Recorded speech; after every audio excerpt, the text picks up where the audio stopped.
What's happening, guys? It's Adam here. Just before we go into this week's episode, I want to let you know that we do an extra episode of this shit every single week exclusively on Patreon. If you don't know what Patreon is, it's basically a way for you to financially support this podcast while getting a few rewards for yourself. Now, you can sign up for £3 a month, £5 a month, or £10 a month. The more money you give us, the more benefits you get. But even the people who only sign up for £3 a month, which is what, less than the price of a fancy coffee, you get an extra episode every single week, which is about an hour and a half long, where it's just me and Dan most of the time. You also get early access to these public episodes with the guests. You get discounts on merch, discounts on live shows, early access to tickets for stuff like that. And also, you get access to every single Patreon episode we've already done as soon as you sign up. There's a shitload of stuff there. It's a massive back catalogue. We've been doing this for months now. Sign up today at patreon.com/haveawordpod. The link is in the description. Subscribe to this channel while you're there. Give us a little like on the video, and let's get to the podcast. Let's make some memories. Do you ever worry that you're on like a Truman Show type thing? I don't think the numbers would be good. My life has got pretty boring. 10, 15 years ago, I'd have done some fucking ratings. Yeah, but like the inanity of human existence is addictive, isn't it? Inanity. Oh. A good word. Look at the fucking linguist with a fucking come on over there. Come on. Like, come on. Come on. No, but have you ever had that thought? Have you ever been like out and about looking for cameras and that? Yeah, I think it's a naturally narcissistic thought, that, isn't it? To be like, maybe I'm the star of the show. No, but like, have you ever been like on your way home and you've got like an episode of Friends stuck in your head and you get in and that's the one that's on E4 and you're like, there's something going on here? I don't see it in a positive way either. Of all the fucking weird conspiracy proof of a Truman Show, like, I was thinking about Friends. I do that. Sometimes I'm thinking about porn and then I get home and I watch porn. I'm like, it's weird. Weird. No, but if you were thinking of a specific porn star and you got in and she was having a cup of tea in your kitchen, wouldn't you find that weird? Oh, I don't want specific porn stars. I want someone's wife that's been fucking, you know. Yeah, you like the amateur stuff. Oh, I do. I like, what are we doing here, Brian? Yes, I love that. I love it. Bad fucking production quality and a look of regret. I fucking love that. Like, I think I've made a mistake. I love it. It's so fun. For a long time, I was worried that I was on a Truman Show type thing, and something happened this morning with him, and he's now convinced he's on the Truman Show, and that me and you were in on it. I always have. I think we've turned our life into the Truman Show. I really want to hear why you think you're on the Truman Show. Well, I don't think I'm on the Truman Show, but he thinks he is. I used to, because we'd just be like things would just happen. Me and Carl, like for ages, right? When we were on a night out, we'd do Kevin Nolan's Celebration as a dance. Right. So, do you know Kevin Nolan, former Bolton and West Ham player? Oh, yeah. Girls love a Kevin Nolan reference on the dance floor. Do the Kevin Nolan. Right? Is he Scouse? Yeah. Then one night, we were blue? No, he's a Liverpool fan, but one night we were on a night out and there's a bar in Liverpool called Coco. Cheap as fuck it was. It was 25p for a vodka Red Bull. Shit vodka, but still quad vod for £1. Two quad vods like that for £2. 2 quad vods. What the fuck? There's a drink that shouldn't be sold in Liverpool. Fucking quad vod. What's a quad vod? A quad vod. So the original quad vod is in Slater's on Slater Street. So they give you 2 glasses. The original. Two double glasses of vodka and a blue Smirnoff, a blue WKD as your mixer. Right. So it's essentially got 5 shots of vodka. And how much is that? A fiver. Right. So you get fucked and then go out and spend nothing. Right, you'd start in there, you'd spend 15 quid, have 3 of them, and then you'd out for the night then. We had something at uni called a Skittles bomb. Oh, yeah. Which was just fucking everything. No, a Skittle bomb is like Jaeger bomb, but it's with Cointreau instead of Jägermeister. You're talking to 2 bartenders here, lad. Cointreau and Red Bull. No, then I don't mean the Skittle bomb. I just mean, I think it was called Skittles. It was just, this is 20 years ago. It was before the bomb was invented. Back in the day. We used to work all the way up to Northumbria Union. It was because Friday night was Newcastle Uni, Saturday night was Northumbria. It was a pint of Skittles, and they just put every shot in it, and then put a bit of lemonade in. And I think that was either a £5 or a £10, which in 20 years ago was like a lot of drinking money, and you were fucked up for the whole night. Yeah. Sorry. Go on. I can't remember what we were talking about. Kevin Nolan. Kevin Nolan. So Coco's. We were in Coco, Monday night Coco. It's me that's all over the show. Go on. In the corner of the room was half the Liverpool squad. Dirk Cout was there. Andy Carroll was there. Of course he fucking was. Yeah. Well, the reason Kevin Nolan was there. Big Andy Kevin Love Nolan turned up. Because, right, Andy Carroll was on tag, right? And he wasn't allowed to be on a night out if Kevin Nolan wasn't present. So Kevin Nolan... What? That's what the judge said.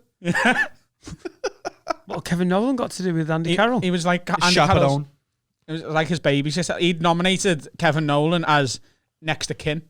How fucked up is your life? How fucked up is your life when you're a Premier League footballer? You're on a fucking curfew tag, that's one. And then your next of kin is not your wife or your girlfriend or any member of your family. It's a Premier League footballer who doesn't even play for the team you fucking play for. But this is why we were convinced we're on the Truman Show, because we seen Andy Carroll over there and Dirk Kuyt and that, and we were like, lad, imagine if Kevin Nolan turns up, and 10 minutes later, Kevin Nolan walked in. No, the DJ went, oh, look who's just come into the building. It's Kevin Nolan. And we...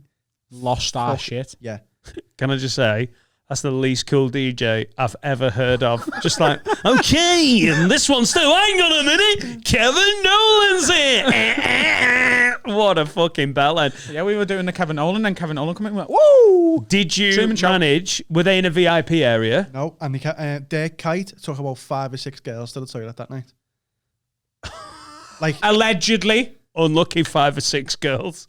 Which Liverpool player do you want to bang about 2009, 2010? Not Dirk Kuyt, I fucking tell you that. Are you fucking having a laugh? I would suck Dirk Kuyt's dick off its like hinges. A fish? What? Like a fish with a wig on? Mate, I love that guy. Tenacious player. Great penalty taker. A fucking worker.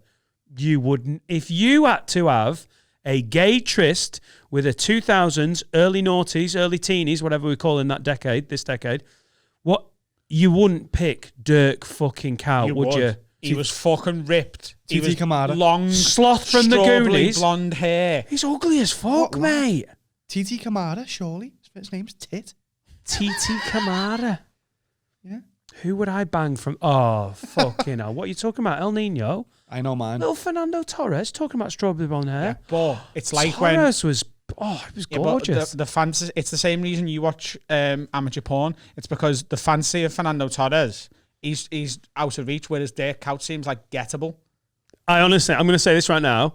I don't think on a night out 10 years ago, and I looked good back then, I could fuck Fernando Torres, but Dirk Kuyt is so ugly, I think he'd fuck me. He's not ugly, is he? He is. Yes. No. Do you know what mine is? If we're going for he's that. handsome.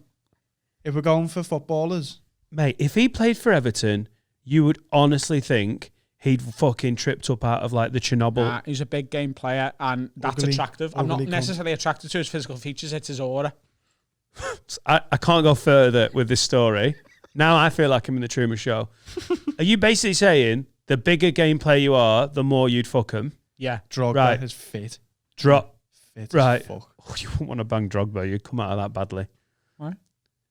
He's a big lad, isn't he?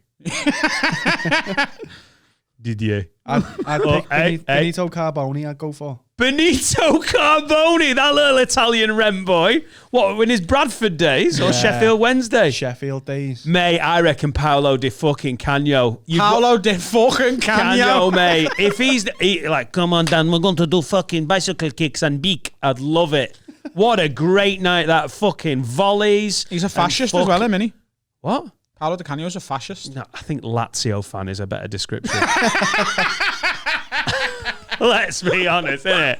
They're all fucking, you know, ultras is a nice way of saying fucking Mussolini fans. Oh yeah, they're in the Curva Sud. But anyway, the point is... That's the family stand in Lazio, like... The point is, we seen Tinhead from Brookside an hour ago. No, let me tell the story. So... You just fucking dropped a bomb there. You need the fucking pretext. It's me being mental in it. I'm so sorry. I'm fucking hyped. I'm loving it. Go on. So last night I got it. I was doing some work yesterday. Went home, and someone mentioned Jimmy Corkill on Twitter. Right. I was like, I haven't watched Brookside for years. So I went on YouTube. Oh shit. I went down a Brookside hole, just watching. I just watched like... It's one of the shittest holes on fucking YouTube. Oh, mate, it's a nightmare. I was in a Brookside hole. It's great because you see all the old shit that you've never seen. Like, oh my God, remember him? First lesbian kiss on British TV. Yeah, so I watched about 2 hours of Brookie on my phone. Did you ever wank to it? We were about 5. Yeah. Answer the fucking question. So I'm in this brookie hole and don't know of it. And then we went to Tesco before and Tinhead was just stood in front of me. Tinhead from Brookside was just there. Now you tell me And it that done we're me, not being monitored. it done me fucking head in. It did my head in. You honestly think there is a global pandemic killing fucking millions? The economy's gone to shit, and you're like, I think we're being watched because some cunt from fucking Brookie was in a Liverpool supermarket. Explain it. Brookside that was filmed in Liverpool, and now a cast member who was from and lives in Liverpool was in a fucking supermarket with us in Liverpool. I mean, it's coincidence, but I don't think it's, It's more than coincidence. I've When was the watched last time you watched Brookie? no, probably the lesbian kiss. Right. He watched it last Is it night. Anna Friel? And then they've just sent Tinhead in onto set. Fucking nonsense. There's conspiracy theorists, and then there's normal people like me, and then there's fucking idiots like you on the other side. Yeah, you're the normal. You're in the middle. What did you used to watch, Dan? What's like the 60s soaps? Dixon of Dock Green. Imagine you watched that on YouTube and then he just knocked on your door. Yeah, he's been dead a while, I would imagine. Dallas? I get what you mean. It's Freaky Friday, isn't it? When was the first incident? Oh, it happens all the time. The Kevin Nolan thing. Yeah, when was Kevin? 2011. No, that's not the first Yeah. one. No, Every 9 years, one of these weird things happen. No, it I don't know happens. how you can ignore it anymore. Have you ever like thought of it? Yeah. Fucking mental, Have isn't you it? ever like thought of a friend you haven't seen for ages? And They you've play seen the them? long game, don't they? Well, what about if we do it every 5 years, lads? They're not taking that long to set up. Oh, wait, 9. Yeah, but I want to go again. I want to freak Adam and Dan out, because they're the focus of this fucking 1984 style show. When are we doing it again? 2029! Come on, Phil. You know the plan. You know the schedule. How'd you explain it? Have you never thought of a friend and then the next day you're seeing them in the bus stop or something? Yeah. Yeah. It's specious reasoning, isn't it? But I like it. I think it's the Truman Show with Brookside involved. It's basically you're finding the evidence and then tracking backwards. But I love it. Your argument is that that's not happening. Like, if there's an Illuminati, they're already too busy with the pandemic and that. But if there's an Illuminati and they're sending Tinhead in to fuck with us, then there's no pandemic, is there? I still don't know anyone who's died from it. So maybe that's... So no one's dead. Okay. That's a fucking... Ask Tinhead. All Tinhead I know knows. is no one I know's died and Tinhead was in West Derby Village. Adam, And that's all I know. Are you trying to tell me this Tory government would lie to us? The Tory government are actors. Before we go on to them shower of cunts, I'd love the idea of the Illuminati. Whoever's running the Illuminati, like, ring a former cast member from Brookside. Like, I'd love that. But what you're forgetting Yeah, is... Tinhead on fucking speed dial. If, right... Well, he's not doing anything else these days, is he? If...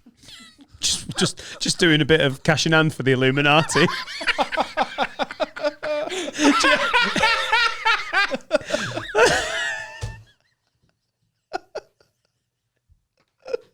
He's not doing nothing else. He used to be a patron and decorate symbol. Cash in hand now for the Illums. If we're right and we're on some sort of Truman Show type thing, I'm disappointed at the download numbers. We're the focus on the Truman Show, and we're doing great numbers on YouTube and download. How do we know that you're not in on it? Yeah, it's true. And if there is a Truman type show, then Boris Johnson's not even real. He's just a fucking actor. Oh, honestly, if that's the case, I can't wait for the curtain call because I'm giving them a fucking round of applause. When Boris is like, actually, I'm a trained actor, I'll be like, brilliant, mate, because you played a cunt so fucking well.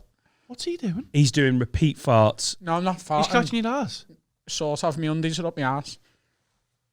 Okay. Do you want to go and rearrange them or something? You all right? Done. Oh, nice. Wow, that last one. So yeah, You know, like I people can make love- the pecs dance. I can do it with my arsehole. I honestly would love the CCTV of you in Coco's circa 2011 when Kevin Nolan came in and just watching you two fucking lids get really excited like, Kevin fucking we lost our mate. I was about to tell a story. We lost our mate in there once. So we went on a night out to Coco. This was a different night, right? So we would start in there. Is and it bar or club? It was a club. So we'd start in there. Me, Carl, and one of our mates from school, Steve. And we went in and we got a jug each with 16 shots of vodka in.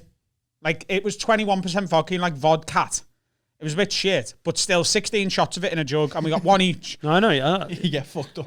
Like, that's Tenerife vodka, isn't it? Yeah. Smirnoff on the shelf, dog shit under the counter. Exactly. Well, actually, Smirnoff isn't actually vodka. It's a schnapps. It's 37.5%, whereas vodka's 40%. Shut up, you big drinks nonce. Just saying. Actually, it's a schnapps. Smirnoff is a schnapps. It is, yeah. Behave. So we went on a night out, right, with our mate Steve. Steve. There's a lot of Steves in Liverpool. Shout out to the 27 Steves listening right now. So we had a jug each, and there's 2 photos from this night. The first one is all 3 of us, right, in Coco at like 9 o'clock at night. On a keyring, yeah. On a keyring, right? And then we don't really know what happened because obviously we're all hammered. We all had 16 shots of vodka. It's like having 8 shots of vodka in it because it's half the percentage. Yeah, it's still a fucking lot in it. Within the space of like half an hour. And then we didn't stop drinking after that. We carried on. We were out till about 6 in the morning, but from 10:30, we'd lost Steve. Like, Steve just went missing. Yeah. Right? Man down, AWOL. We didn't see him again all night at all. We spoke to him the next day, and he's like, lad, I don't know what happened. I lost yous. I've checked my bank. I took 30 quid out the cash point 6 times at different intervals. So he took 180 quid out. He brought money out with him as well. We used to take about 100 quid each out on these nights out. So He must have been robbed. Someone's took him to a cash point. He was hammered, but there was 2 keyrings from that night. The first one is in Coco, me, Carl and Steve. The second one is from Envy from about 4:30 in the morning. And it's me and Carl. Like this, I've got it. I'll try. You'll have to slide it in here. It's me and Carl like this at 4:30 in the morning, and in the background is Steve. That's fucking. Now that makes me think there's an Illuminati running the keyring game in Liverpool. He's just haunting the picture. It's mad. That's But he's looking at the camera. fucking weird. Could you imagine if Steve had never been found and he was like, there was a missing persons out for him? That's what they do. And you literally had to give your pissed up keyring from Envy at 4 a.m. as evidence. Like, have you got any pictures of Steve? Yeah, I've got this Didn't one. you send Get me it that off your recently? keys. I did, yeah. Amazing. Go on our conversation and send me it again, and I'll show him it now. But yeah, so he's just floating in the background, and So you missed each other for 6 hours, but you were basically in and around each other. Yeah, but he like on this picture, I'm pretty sure he's like looking. He knows we're there, but we just don't know he's there. So it's like he's got so hammered, lost us, and then followed us and haunted the evening. Can I say that's a massive difference between boozy club nights out and drug club nights out, because you're still off your head, but when it's booze, you're sort of happy, oblivious, and you're lost. Like, hey, you can't really remember anything. When you're on like pills and you're dancing and you're off your head on ecstasy, you still get lost, but you're hyper aware that you're lost. You're constantly trying to find your mates, and you remember every fucking minute of it. So you could lose your mates for 5 hours and do the fucking Stephen Envy bit, but by then you've literally made 430 friends around the club. Like, yeah, amazing, we'll never forget each other. I wish I could show the viewers. It's such a different style of night out. The history of our pictures in text. I fucking really glad you sent me can't. I just sent now, yeah. You have to up your brightness. He's just on the right. Are we going to pop this on the video? Yeah. Yeah. So there's me and Carl in Envy. Yeah. That's Steve. Oh, that's so weird. That's so weird. Can I just say, Adam, you don't look that different. Carl, you look like the boy in the striped pajamas. I'm not joking. Check the fucking YouTube. If you only listen on audio, we'll retweet this with today's episode. Carl, you look like such a nice young Jewish boy, don't he? It's because I've got no beard. See, I used to call him You look Jewish like all a the time. young Woody Allen.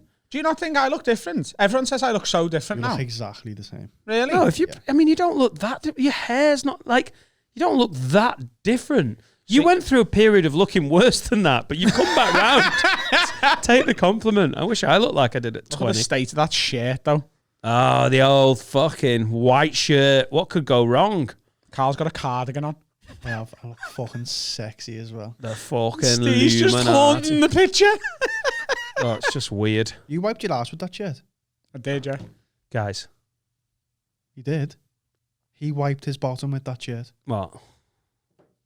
So it must have been that night as well. Look, there's no comedy, and you just went, yeah. So that night, Couldn't right, get it out. the next day, I had to throw it my away. dad woke me up and was like, "You're a disgrace last night." I'd shit all over the bathroom. Oh, no. Right? I've heard about this night on a previous episode. This is different, like. Oh, of course. And I sliced up corned beef and hid it all around the house. And I got a tin of corned beef. I opened it. I'd put pillows in the back garden. And for like a week, we just kept finding slices of corned beef. I'd gone round the house. I'd sliced up a tin of corned beef. And I'd just put the slices in different rooms of the house, drunk. And I don't know why. Yeah, tell me a story about the shirt. Oh yeah, I shit all over the bathroom, and then there was no toilet roll, so I wiped my ass with my shirt. Lovely. Can someone put that on a poster? I think we've got a new bit of merch. I'll slide that picture in. Why would you have that picture, Carl? I know you're best mates, but that's a picture you might want to delete, How mate. many pictures I've got of him on the toilet? He's got so many pictures of me having a poo. There's one in Edinburgh, Yeah. and I've got no pants on. Like, they're not round my ankles. I've got no pants on. I've just got this weird tie-dye blue shirt on. And he booted the bathroom I door love a open. plot with no trousers and no underpants on. He It's great. booted the bathroom door open and then stepped back to take a photo. And I'm just hammering, and I was like...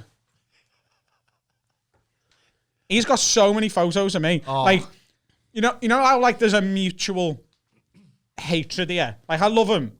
Proper Yeah. bromance brother shit. Like, genuinely. It is quite sibling-esque, you two. Yeah. I've spent more time with him over the past decade than I have with our Jack.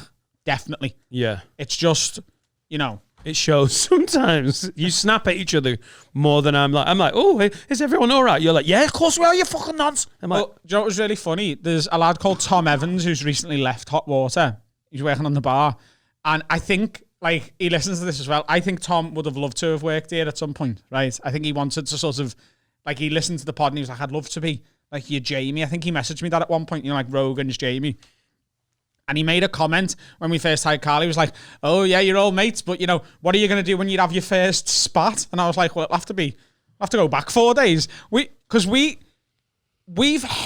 like, when we play footy together, how many times have we nearly had an actual fight of footy? 10, 15. And then the second that the match is over, we just walk home together and it's time. You leave it on the pitch. are you like this with loads of other people? No, I think you're the common denominator here. I've got close You're friends. the raj one. I think It can't be the common denominator. There's only one fraction. I've got close friendships with other people, but like he's the... the shit that I do with Adam, if I did with other people, it'd be like, whoa. What are you, Yes, what the yeah, that's fuck? true. Whereas I can call his nan a slag and he like doesn't even notice. Let's not start that again. That fucking bent I am his head, didn't it? still in shock about that you'd even talk about. By the way, shout out to Saz and Steve Green, who are fans of comedy in general. They come to every tour show I ever do in the Northeast. They literally came last year. I did 2 Northeast previews of my tour show. They came to both. And I did a tour show in Stockton-on-Tees and another tour show in South Shields, and they were at them. So they see my last tour show 4 times, and they also see me at comedy club appearances, and they're big supporters of the podcast. They're Patreons, and I love them. They sent me and Dan a message on Facebook, and they did the maths and figured out how many miles of cock Dan's nan. No! No, we're not doing it. How did they know how many times? No! How many miles? Unbelievable. She was an angel. We're not doing if it. you can hear me. I don't need your bullshit maths. No, look, right, so... Much respect to Just Saz watching and the Steve. latest podcast. If Dan's nan had 76 years of bouncing on the pink pogo, and then you multiplied every bounce by the length of Grandad's knob, how many miles of cock would she She's have? a fucking superstar. Would she be a low mileage or would she be a banger? There's a question that won't be on next year's GCSE paper. We've done the maths. We reckon it's about 190 miles of 6-inch cock. Because that's 6-inch cock times 500 thrusts per session. Take the conservative average of 1 session a week plus an arse session on Grandad's birthday for 72 years. That comes to 12,084,000 inches, which is just over 190 miles. Can he go in for an angel? Ooh! 190 miles of pink pogo from Nana Nightingale. Fuck's sake. Where's it 190 miles away? Where they live, ironically, in the northeast. 190 miles is like the Midlands, isn't it? So someone could shout. No, you fucking bellend. I was at London. Doesn't matter. Your nan got bummed all the way to London. Not as much as yours. Yours was a proper slag. Yeah, she was. It genuinely hurts him, doesn't it? I hate it. For both of them. But anyway, yeah, Tinhead from Brookie was in West Derby Village. Yeah. I can't do it. You can't do what? I can't have it. You can't what? 190 miles of disrespect, that was. I didn't say it. It's the listeners. I wish this was the fucking Truman Show. I need an edit. What's he eating? He's got a chocolate yogurt. You got chocolate mousse. No, it's a Dairy Milk Buttons. Add yogurt. Your nan's a chocolate mousse. She was black, so that's Was really, she? Yeah. Fuck off. Really offensive. Oh, well. Yeah. Why have you not got any of it in you? She took it all. Oh!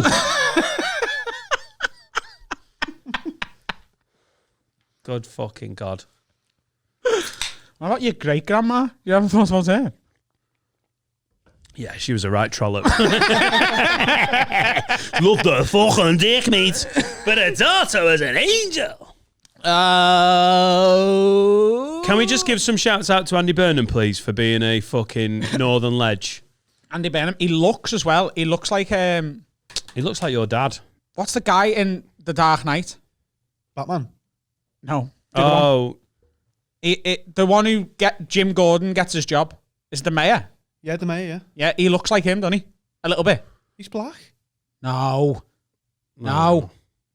No, I know who you mean. You know what I mean? He looks a bit like him. Oh. It's not really the most important thing going at the moment, though, is it? Who Andy Burnham looks like. I've been a fan of Andy Burnham for a while. The thing that like sort of what I love about the video that he put out last night, we'll get onto that in a minute, but a few years ago at one of the big Hillsborough anniversaries, he was there to give a speech on behalf of the government, essentially on behalf of Parliament. And he said something along the lines of, you know, the 96 people will never be forgotten. And there was just one voice. And I love when just one person's action can make such a big difference. One voice just said, we want justice. I don't care. We'll obviously remember them. We want justice. And the crowd erupts. And then there's 12,000 people on the cop or whatever it holds. And 12,000 people are shouting and singing Justice for the 96. And you can just see the emotion in his face. He's being hit by this wall of passion, noise, and defiance. And he can't really handle it. And then he tries to carry on with a speech, but he can't. And then you just see him look up at this crowd and he just goes, okay.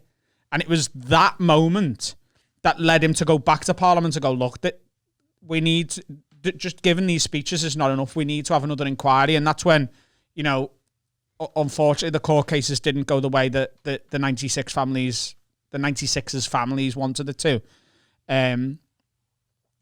But it got another level of inquiry from the government. And Andy Burnham did that because of what he felt that day. And if you watch the video, just search Andy Burnham Hillsborough on YouTube. It's quite a powerful and special moment. And I love stuff like that. There's another one that I always think of when there was the terrorist attack in Manchester and they had like a vigil in the city centre and just one person started singing Don't Look Back in Anger by Oasis. Just one person. And then the whole crowd started singing it. And then that became sort of the official song of that. And although obviously there's a meaning to that song away from the Manchester attacks, that Don't Look Back in Anger, just that lyric alone is such a powerful sort of message about, you know, terrorism. And if you're not a patron of this podcast, if you'd like to be, obviously you've seen all the adverts, sign up at patreon.com/haveawordpod. The last Patreon episode, and I won't go into any more details than this, we actually spoke about terrorism quite a lot and sort of how people interpret it.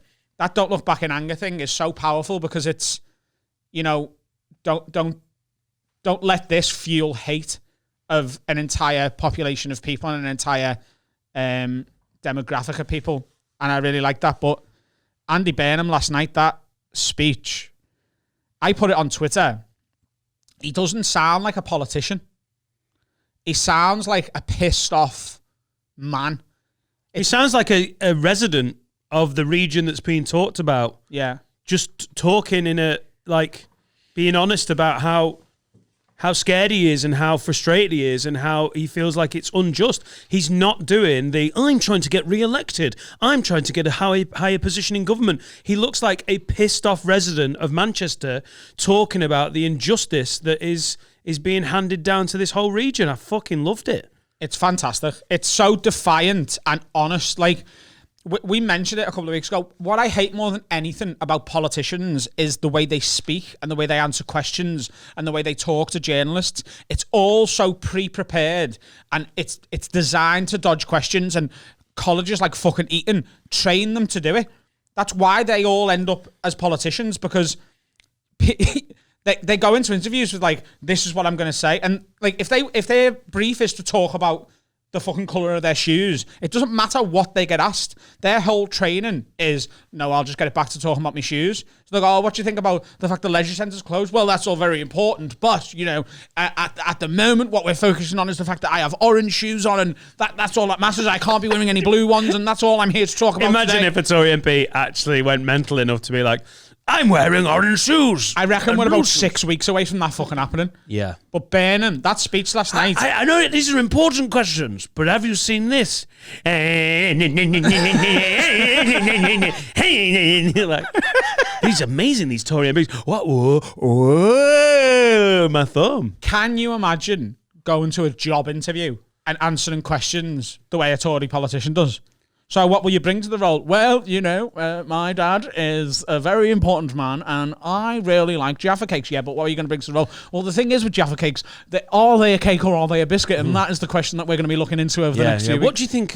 Why do you think we should employ you? The question isn't why should you employ me. The question is more about education and also the chances we're giving young children and the opportunities. Nothing's being answered. Yeah. It's all just fucking fluff and decoy. But Burnham last night just looked like he's at the end of his tether and he's done.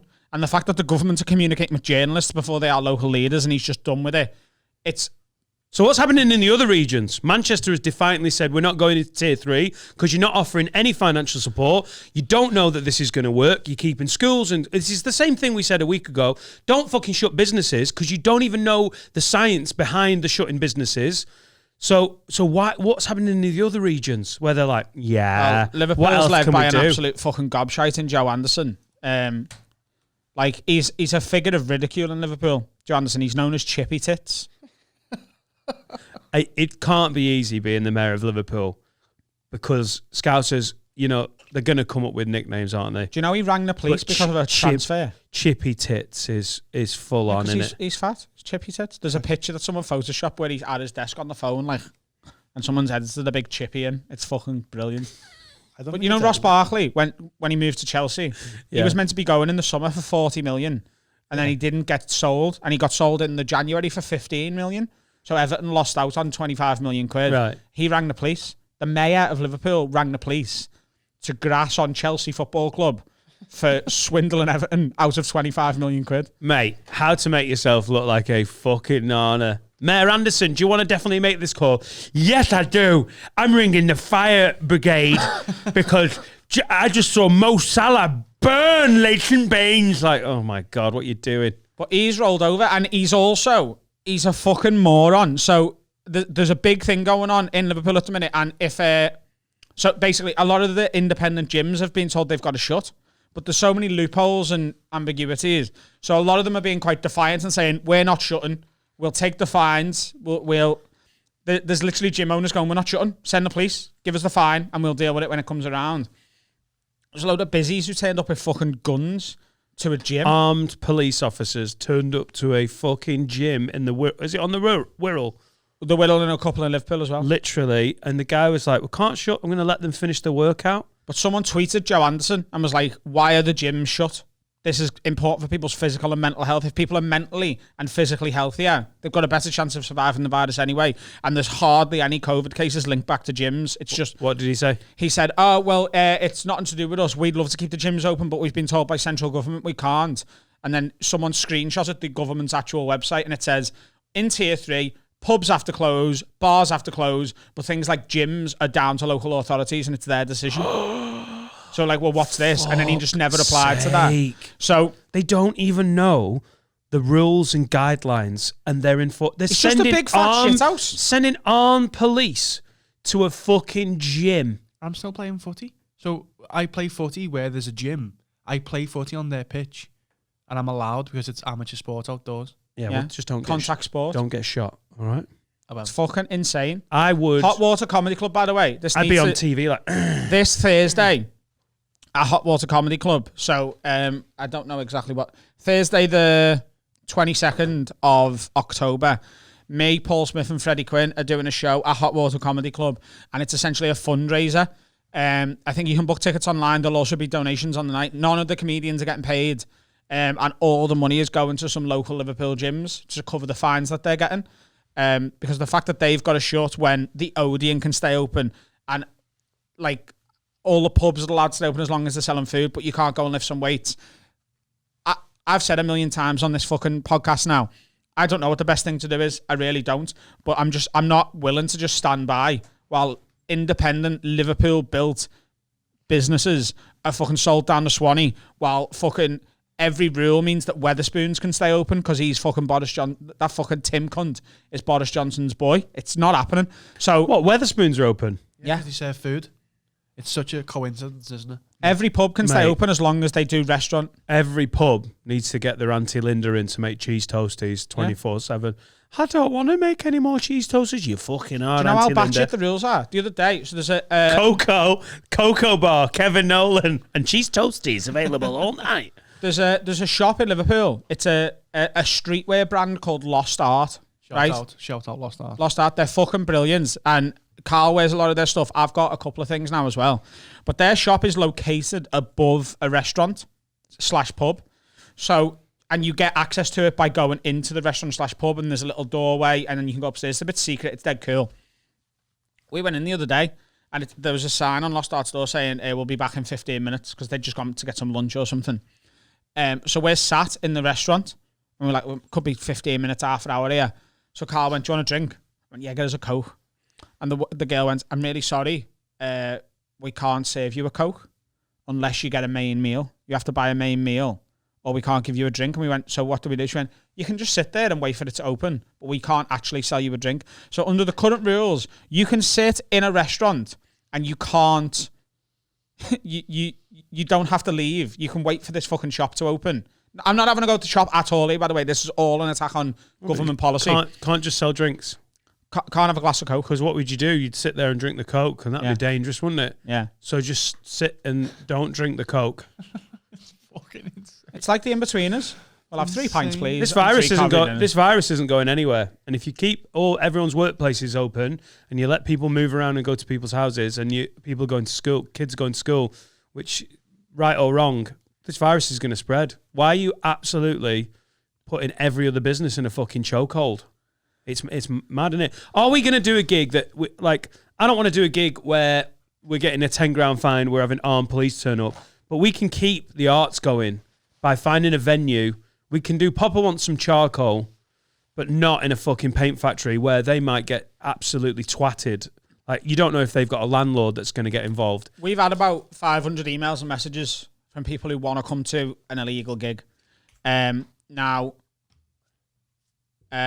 we don't want to get a venue in trouble because, I've said to you and said to Carl, I'm quite happy to be handed a 10 grand fine and I'll fucking wipe my ass with it. I'll take it to court. Oh, that's the shirt and the 10 grand fine, isn't it? Will you have a picture of that as well? Yeah. But I genuinely would, because I think it is the right thing to do. But what I don't want is to do a gig in a fucking paint factory and them to be handed a 10 grand fine. I don't want to get someone else in trouble. I'm happy to shoulder the responsibility because I don't think these fines can be enforced personally, from what I've looked into. But again, it's minimal research. But it's also just unnecessary, innit? When we can find an entertainment venue and put on some comedy. Yeah. Maybe down the line there's a level of restrictions that you start fucking really ignoring it. But if you're thinking, where is this gig?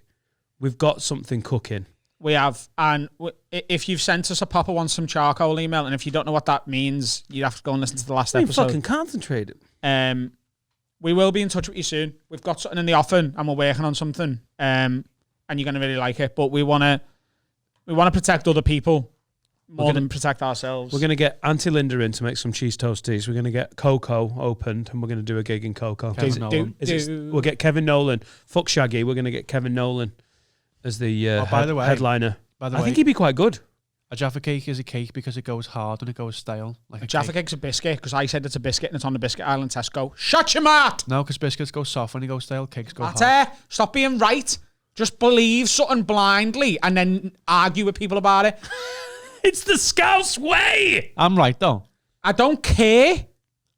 I don't care what's right. I want to believe what I want to believe. You and think it's a biscuit? it is a biscuit. It's not. It is. It's not made of biscuit, but it belongs with biscuits. You keep it with your biscuits. Yeah, but what do you call a balm or a bap? I mean, it's got different names in Do you keep it different in places. the fridge or the Oh, you fucking cupboard? biscuit nonsense. You keep it in a cupboard. Jaffa cakes. yeah? Yeah, you keep cakes in the fridge and you keep Jaffa cakes in the cupboard. it- Be honest, how long have you kept Jaffa cakes anywhere once the packet's open? Oh, you can't open the packet and put it You back. fucking Hoover Oh, Jaffa blah. cakes. That advert where they did full moon, half moon, total eclipse. Where was she from? Wales. Hello, I like advert. Jaffa cake advert. I wonder what they went for with that.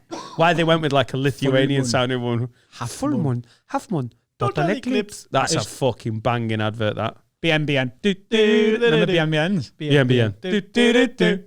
BNBN. Oh, we've done 40. Let's have a break. Let's speak to one of our fucking financial overlords, and then we'll be back.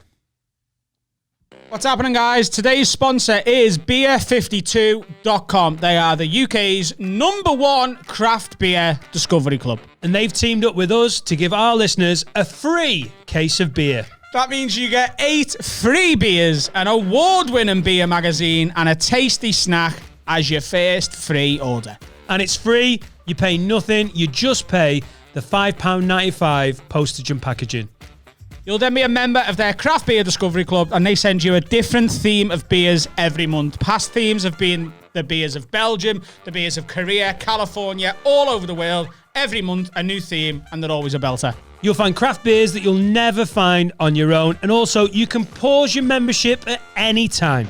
So do us a favour, support the podcast, support our sponsors, go to beer52.com/word. That's BEER52.com/WORD.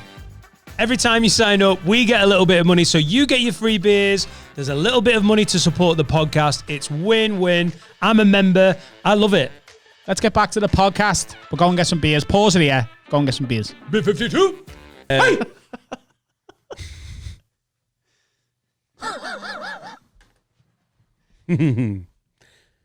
I want to give a shout out to my brother-in-law who turned 40 last week. Shout out to Fraser, who is 40, and I didn't get him a present. And What are you doing? Since when do we do? Well, he's Shout-out? my brother-in-law, and he said I'd like a shout out. Is this a shit nightclub now? It's Fraser's 40th, and we need to give a shout out to him and all the girls. Yeah. Yeah. It is. Happy birthday to anyone who's had a birthday this year or next. Shout out to Kevin Nolan as well. Yeah. Kevin Nolan just came in the podcast.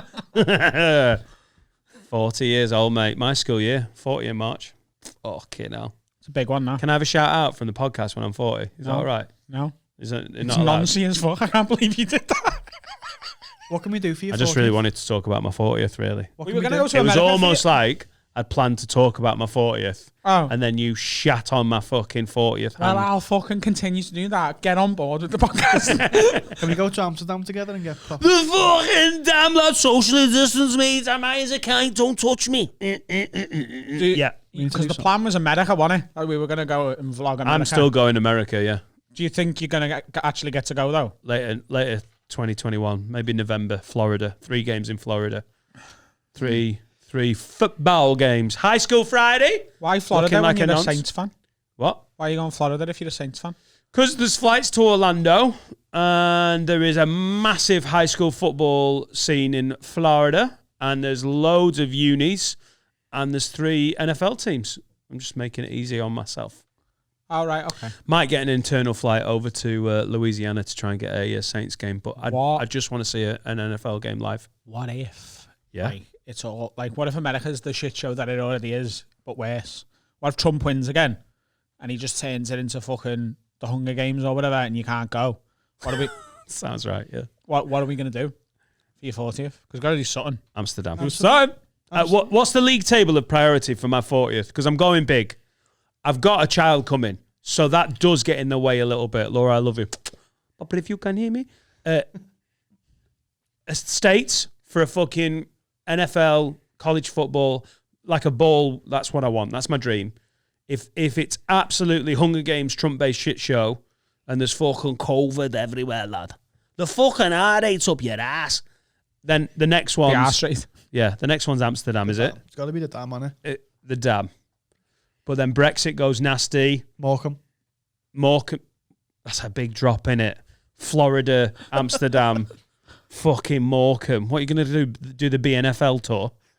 What? The BNFL? The fucking nuclear power plant near Morecambe. Running Runcorn. We'll stay here.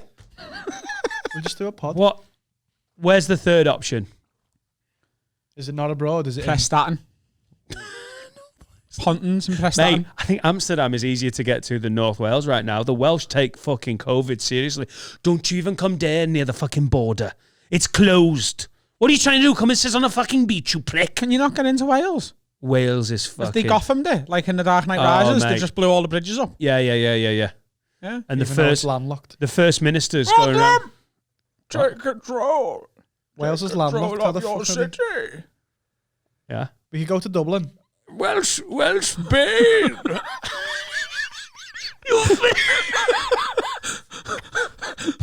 I can't do Welsh Bane. You think Cardiff is your ally?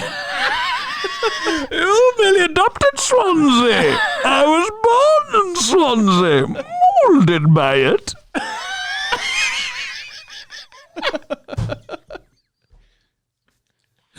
Welsh Bane is so fucking funny. Oh. What movies would be improved with an entirely Welsh cast, but like Goodfellas? What I funny to you, funny how? Rags to riches. Funny like a clown, like I amuse you. No, but you know, you're No, funny. he said it. You're You funny. said it. Funny how? You're funny. Funny how? You just like said- a clown, like I Bloody hell. amuse you. David, you're a funny guy. No, well, tell me how. Why you- am I fucking funny? You come down the pub and you're a right old laugh, No, innit? you said it. How am I funny? Funny how? Like a clown? Like I amuse you? He's fucking with me, right? Oh. He's got to be fucking Ow! with me. Like a clown. Ow! You look like Joe Pesci. Welsh, Jurassic Park, Welsh Jurassic Park, Jurassic Park, Flintshire. Chicken Run? fucking love chicken Bloody hell, there's fucking dinosaurs everywhere. Devil's Advocate, Al Pacino as well. It's any excuse to shout his fucking Pacino lines. He gives man instincts. And then what does he do? He sets the rules in opposition. Look, but don't touch. Look at his eyes, he's so happy. I love it when he's happy. But don't taste. Taste. Don't swallow. Oh. Pulp, And while you're jumping from one foot to the next, Pulp Fiction. Ezekiel 25:17. does he look like a bitch? The path of a righteous man is beset on all sides by the iniquities of the weak and the tyrannies of evil men. Blessed is he who in the name of charity and goodwill shepherds the weak through the valley of darkness. Valleys. He's truly his brother's keeper and the finder of lost children. And I will smite down upon thee with great vengeance and furious anger those who attempt to poison and destroy my brothers. And you will know my name is Gwyneth. Mate, that was fucking... That was one of my favourite bits of the pod for fucking ages. Well done, everyone. Shawshank? Yeah. I knew Listen, from the moment mate. Andy walked in that he was fucked. Can I just say, know when the fucking bit's done. I've played the applause, you bell with. Lids. This is from Davina. Terminator. No, shut the fuck up, dickheads. Know when a joke's fucking finished. But he's Who are not you? the child that has You're Al like Ghul. fucking I am. Scott Bennett adding tag and tag and tag and tag. Lids. It's the slow knife that turns. Irish? All right. Turns Irish. All right. Where's the fucking film set now, Adam? There's not much difference between Bristol and Cardiff, though. You're a bellend. Lids, have a word of religion because we already... This is from Davina. Love Davina. She's not dead. I'm doing the rest of the episode in Welsh. You think you are? I am. Have a word of religion because we already know it's a belief system and a way of life. Also, this will fit in nicely with tier 3, allowing places of worship to stay open. Ow. You want to dodge the fucking Ronan rules? I don't. I want to just take them head on. Yeah, I know. You always say this, and then head on goes 3 weeks down the line. You're like, yeah, maybe we won't close down a paint shop. What? You're fingering me wire. What do you mean? See the wire you're fingering? Oh, yeah. I kept cutting out. That's a fucking weird little tech thing, isn't it? Yeah. Your finger. It's very strange. That noticed. That was the most intense you've ever been on the microphone for ages. Like, you're fingering my wire. People love your voice. You're getting a lot of chat about training day. Will you do? Adam, focus, mate.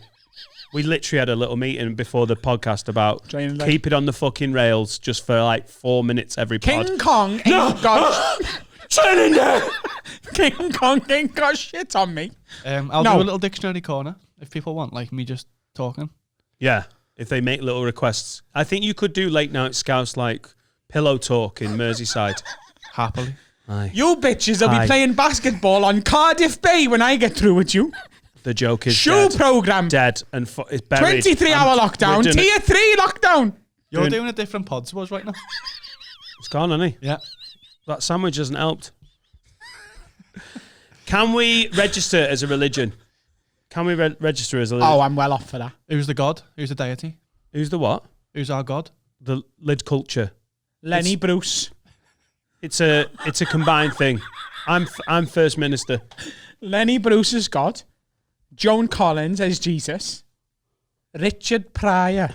Moses. Macho Man Randy Savage. Macho Man Randy Savage. He is the Pope. Oh, yeah. It's fuck less kids.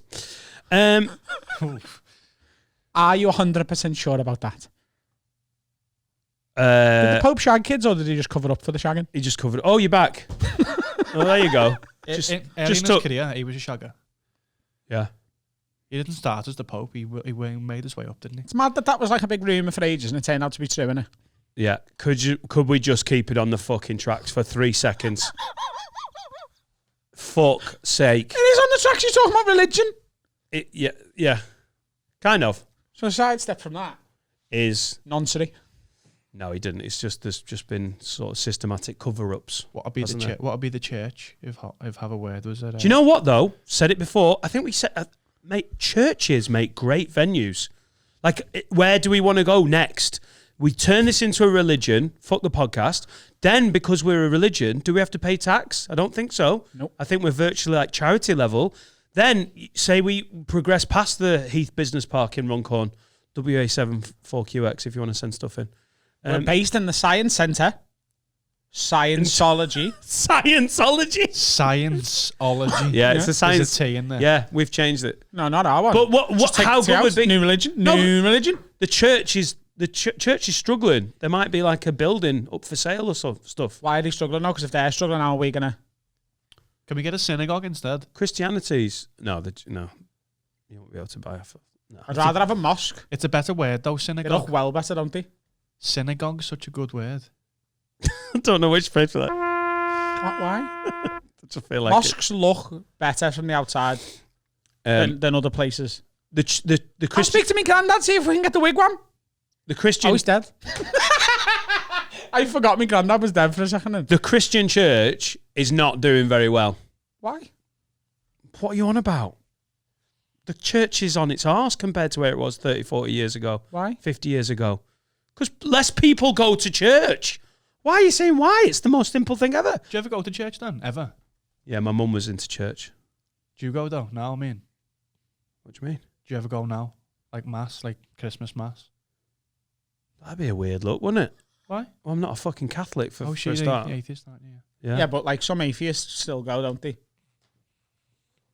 Why? Just to hedge the bets. Yeah, it's like an insurance policy. It's afterlife insurance. That's the good thing about Catholicism and I assume Christianity. I haven't looked into it too much, but like you can be a knobhead and then you say, sorry about that. And you get it anyway, don't you? Yeah, I think that's in the contract with Christianity, and I think God might pull you up on that little bit of the contract. God's like the most sort of understanding girlfriend ever. I'm sorry I shagged your sister.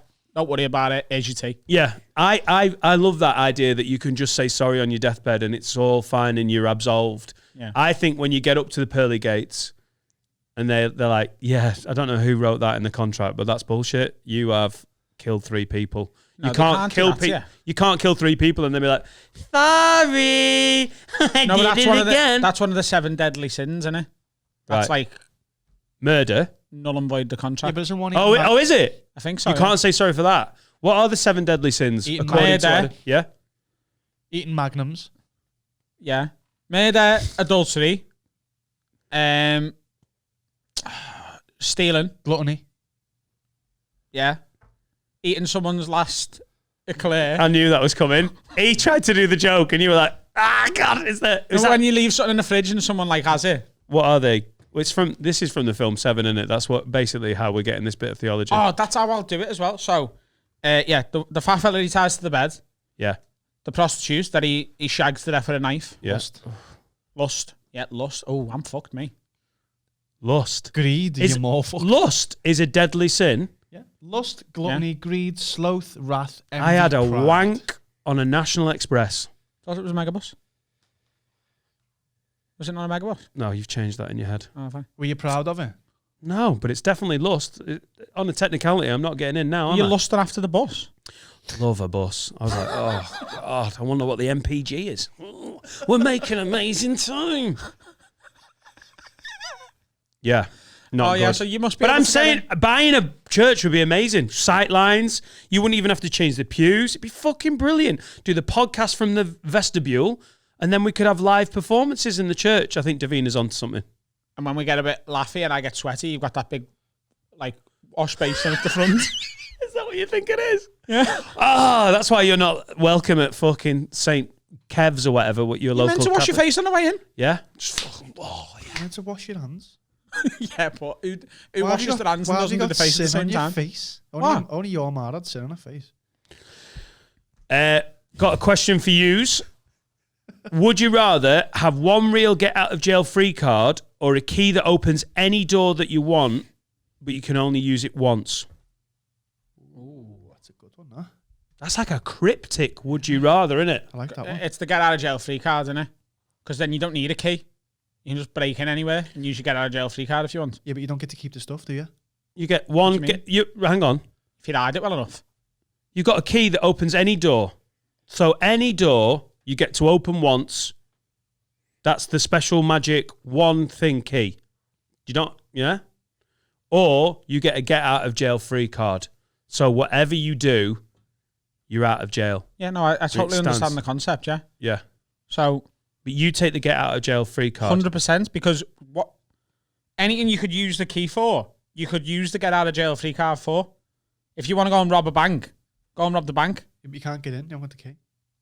How do you rob a bank, Adam? Boot the door down.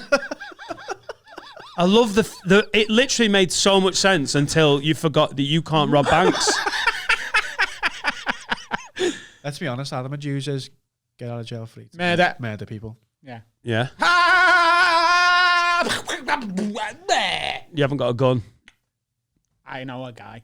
You don't. You don't know a guy. I think I could get a gun within 6 hours. Look, I could get a fucking firearm and then I'm home for fucking curry. Nice one. I could get Just sat there watching curry with a fucking Kalashnikov gun. You alright, Sir Adam, what you doing? Got a fucking gun, Dad. Don't need to change the channel. Curry's finished. Pah! I could get a gun. You could get a gun in 6 hours. Defo. Where from? Have you got any cash on you? You know, they don't take chip and pin at the fucking... I've got my bank card, I'll go to cash point. Oh, you go to the bank card. Do you think you're... Beep? Do you do contactless, mate? No, I'll go No, I'm selling guns, you fucking I'll go and bellwick. get cash out the cash point. What are you Right. acting like fucking ATMs haven't been invented for? Yeah? Why are you talking like Kane Brown? Have you never seen me buy a gun before? How much is a gun? I was about to say that. How much is a gun? You can take 250 quid out at a time. No, like my card lets me take up to 500. How stupid would that be? It can't be that expensive. If you had a gun and you were buying a gun and you were like, right, I've come to buy a gun. He was like, okay, this is what we've got. We've got many different type of gun. This is Kalashnikov. This is Magnum PI. You're like, have you got anything for less than 500? Plus I need taxi fare home. So call it 485. Someone email in if you can get us a gun. Yeah. You can definitely get a gun for 200 quid. I can't. I live in Cheshire. Mate, I'd come back with some farmer like shotgun thing like, who's going shooting pheasants? There's we could defo get a gun. Easy. Yeah. How much? I reckon Carl, if he tried hard enough. I'm not searching get a gun after the other day I searched for the head of ISIS. On the same computer. Yeah, those two. That's that's an FBI watch Yeah, I'm list on a thing, watch isn't list it? there. Yeah. Do you know, I found, so people don't even know what we're talking about here, but on the last Patreon, we were doing terrorism stuff. You know, when we did that fake terrorism interview, I had a Google doc and the title of it was Terrorism Ideas, and I only deleted it yesterday. You're definitely getting watched. You're on the Truman Show, but it's the terrorism one. I could get a gun in 6 hours. Come on. Where would you start? What would be your first port of call? Who you calling? Because you've come from a long line of painter and decorators. Remember that.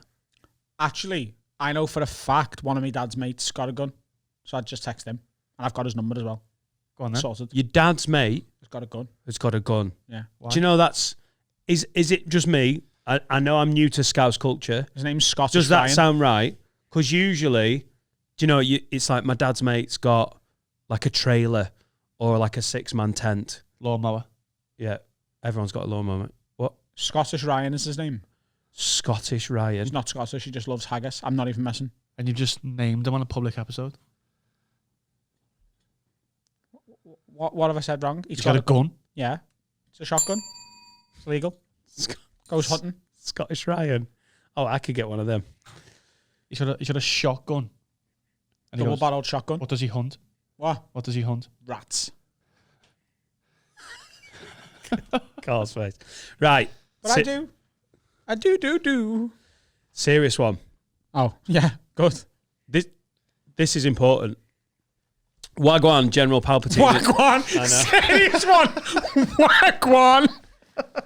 Wagwan, General Palpatine and Chairman Mao. Can you keep this anonymous? Anonymous. Right, okay. Basically, I'm 17 years old and nearly at the 2-year benchmark with my girlfriend, and things are going well. I used to have no problems getting a hard on. 17 and he's already having dick problems. Oh, Jesus.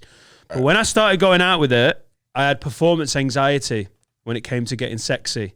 So don't say, mate, I know you're 17, but don't say that. I had performance anxiety when we were getting sexy. Oof. So at this point, we still haven't shagged. How long have they been going on? 2 years. What? 2 years. Let me finish. And the pressure's rising, but the thing is, now I can't get fully hard even on my own. I know you probs take the piss, but it's something, I shouldn't have laughed then, but it's something I think about all the time. I don't blame you, fella. Because we're both ready, and I feel like I'm letting her down. Oh my God, I forgot to play this. Should I see a doctor? The thing that confuses me is that I used to get boners all the time. It's only over the last year or so I've had problems.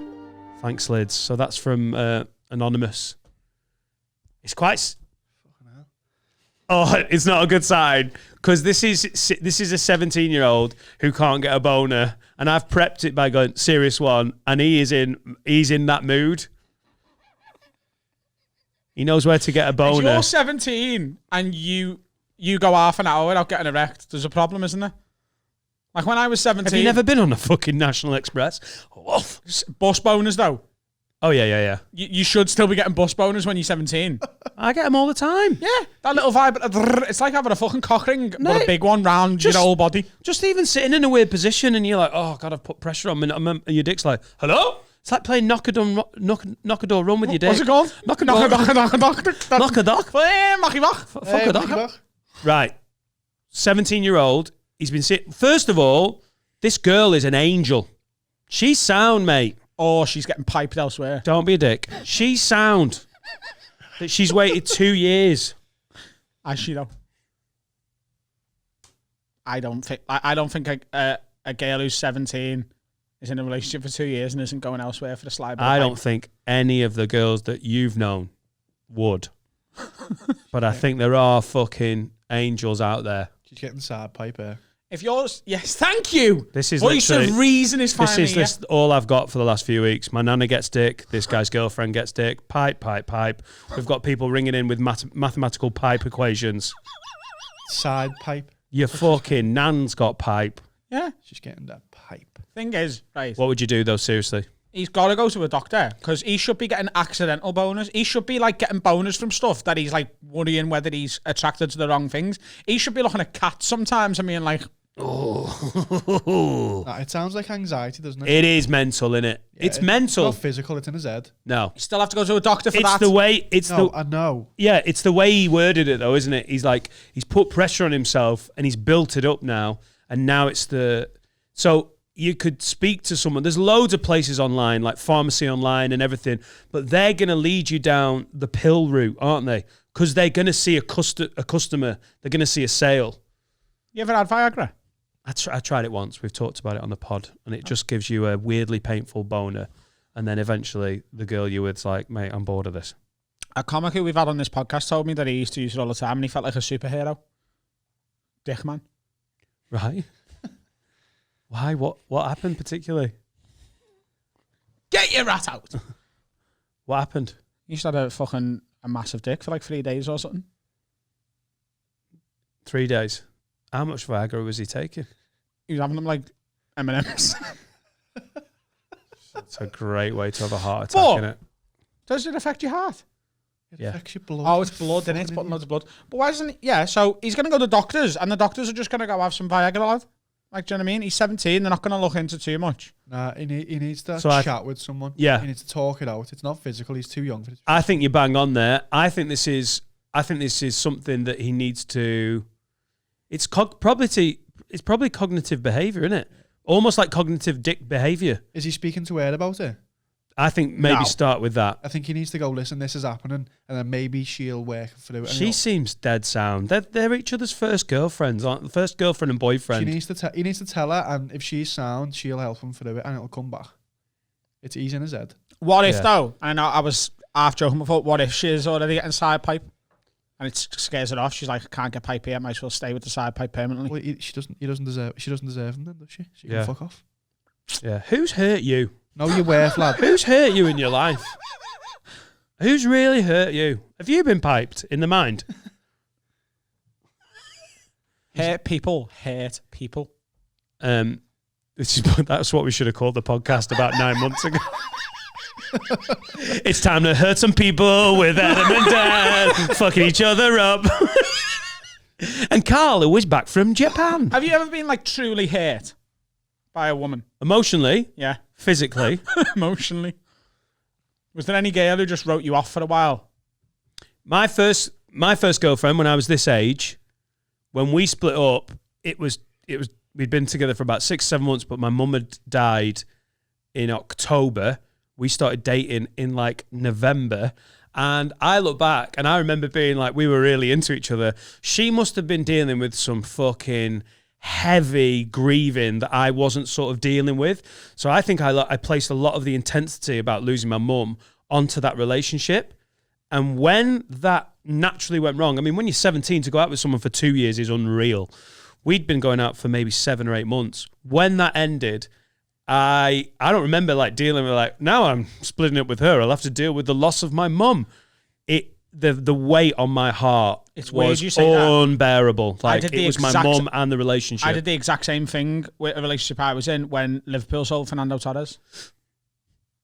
Like I couldn't get over it, and like it was just made me angry and upset all the time. And I was like, and to Chelsea as well. Yeah, and it just made me resent the relationship I was in because I related it because she looked a bit like Torres. So no, she didn't. She looked like dirt cow. And that's how you tie a fucking bow in it. You're welcome. We've been doing this a while. See you after the break, numbnuts. Oh, not numbnuts. Sorry, mate. Are we going for the break, yeah? Yeah. Okay. Yeah. Am I the only one that knows when the sweet spot has been hit? You just fingered it. Come on, mate. Dirt cow. And he was grateful. What's that face for? The P spot, we'll call it. The P spot, why? Podcast spot. Like the G spot, but you've just fucking pinged the P spot. Talk to someone, mate. Like we've said with all the mental health stuff, talk to someone. You don't have to sit and do this on your own. Have a word with your missus. Talk to someone. There's loads of people. And check her phone. Oh, for fuck's sake. Don't listen to this rat. Cha! I'm saying this! Like, Right. look, he's naive because he's all married and happy now and he's got a second kid on the way. They're fucking mental these days, mate, and she could be getting it from anywhere. Mate, don't listen to him. His DMs are just a fucking cesspool of evil. Honestly, just check like a couple of apps and don't forget her message requests. Also on Instagram now, there's primary and general, and she could have switched it into general or primary. There could be dirty stuff in there. That's only for verified accounts, lad. Right, you need to is it? forget this few minutes of podcasting, because if this all is in your head, this isn't helping, is it? What if I'm right? Yeah. And he's going through all this, getting all anxious about his first fucking bang. And then he gets his dick out that day. He's been the doctor, he's sorted it, he's gone through fucking months of therapy. He's fucking hard as a fucking rock, dick like a baby's arm. And then she's like, I've been seeing fucking Barry. 17-year-old Barry. 17-year-old Barry. What if I'm right? You talk to me like I'm a fucking knobhead sometimes, like I'm not trying to help him. Just because I've got a different opinion to you doesn't mean it's any less valid. not. Check her phone. It's nothing to do with that. How's that going to get his boner back? You've literally Also, you've run some with of them- your own anger. Some of them changed the names of people. I've seen this. I've seen a tweet about this, Who's right? hurt you? Shut up. So, some of them, like she might have changed, they have codes and they'll delete stuff. So, you know, like you get like a text every now and then from like Domino's going 2-for-1 pizzas today. She might have changed some lad's number to Domino's. So if it comes up on her phone, Domino's, that might be her fucking side dick going, hey, do you want some fucking 2-for-1 dick? So if she read those texts and reply, so if it comes up Domino's or Pizza Hut or something, and it's like, it looks like an offer, just reply and go, he's gone out. And then if you get a normal text back, then you know she's done that. Sausage pizza. Hey, you're a crazy lady. I'm just saying, keep an eye on them. That was coming from experience, that wasn't it? Yeah, I've seen it on someone's Twitter. hurt him. Yeah, you did. Have you just mocked? Someone's hurt him. Someone's hurt you. Just doing mock jump here? No. You have? No. You farted then. But seriously, I lad. didn't. I honestly didn't. Look, you do need to get you some got help. yourself so angry that you didn't know you farted. Because I'm worried about our fucking 17-year-old Oh, listener. you're worried about him. You're the nice guy. That's what I thought. You're going to lead them into... It's not about that, Adam. It's about his floppy dick. But is he... Like, imagine if he uncovers this and all that anxiety goes. And... Because if she fucks off... But imagine if he gets run over by a bus. If he fucks her off... You can't trust buses If he either. finds They're out... slags. If he finds out she's been sliding on something else, right, and he fucks her off, then maybe all this anxiety goes. And when the pandemic's over, he can go to Pop World and he'll get a nice bit of fucking... Cockworld. World. Yeah. Cockworld. Pop World. Yeah. Pop World's great for a pull though, innit? Adam used to... I don't know if I've said this. Do you remember that P spot? know the 4 o'clock... This is it. Yeah, this Do is you know not the it. 4 o'clock ladies, the ones who haven't been Oh, yeah. taken yet? Yeah, Adam went for them at 10 o'clock.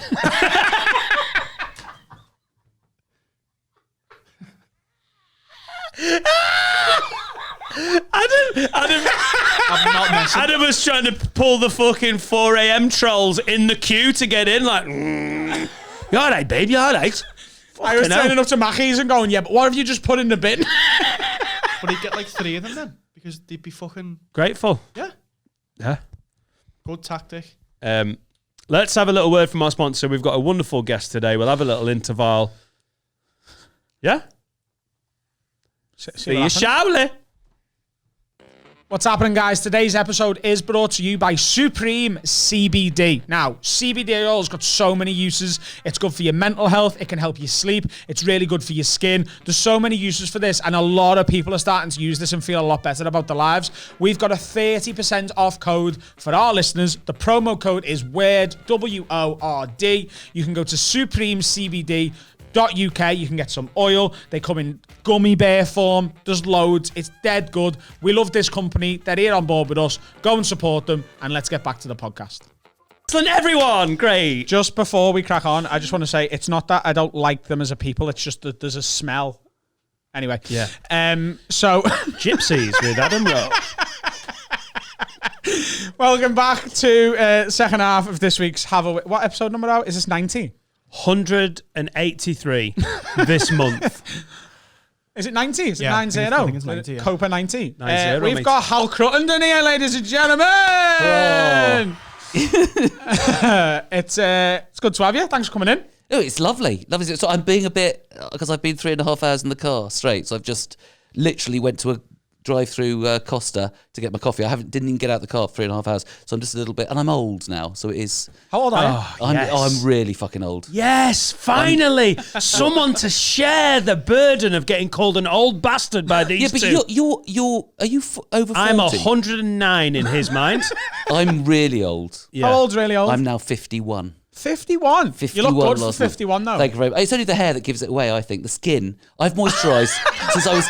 look, I know that's not too capital, but I have moisturised since I was 25, only because I got dry skin patches there, and I think it's made the difference. I think it's been well known in British comedy. You have some of the best skin in the game. And also I'm quite fat, which stretches the... Yeah. Isn't it William Shatner said every year he put a pound on just to fill out so he couldn't wrinkle? Showbiz, darling. That's why I'm fucking It's all filling out. deliberate. It's just for my wonderful How old complexion. are you? How old are you, Dan? I'm 40 next year. We just discussed it. Sorry, I was just really rude going, oh, are you... It's because I heard you say that you'd been going about... I was listeing to the Ishan podcast. Yeah. Ishan. I don't know whether Ishan... I always say Nearly. Ishan. Good You say enough. I don't Ishan, even think he knows. I say Ishan.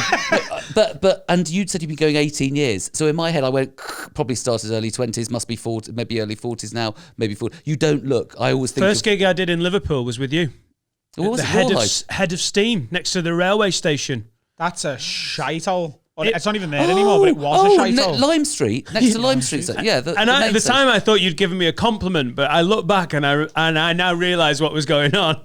I got off stage and you went, "Goodness me, you are very confident." And honestly, you've probably been going about 5 years by then, 4 or 5 years. What's this, 2002 or something? Yeah. So I'd been going about 4 years. Yeah, 5 years. And I was just young whippersnapper, but I thought I was great. I thought I was better now than I do now. 20 years later, I'm like, yeah, okay. No, but at the time, I was like, I'm fucking awesome. And I kept going on stage like that. And I thought I come away going, Hal's giving me a really nice compliment there. And I look back and I'm like, oh, I realise what's going on. Genuinely always thought you were really good. No, but I love the idea. I always did. One of my first weekends at Highlight, which was like the spin-off of Jonglers, wasn't it?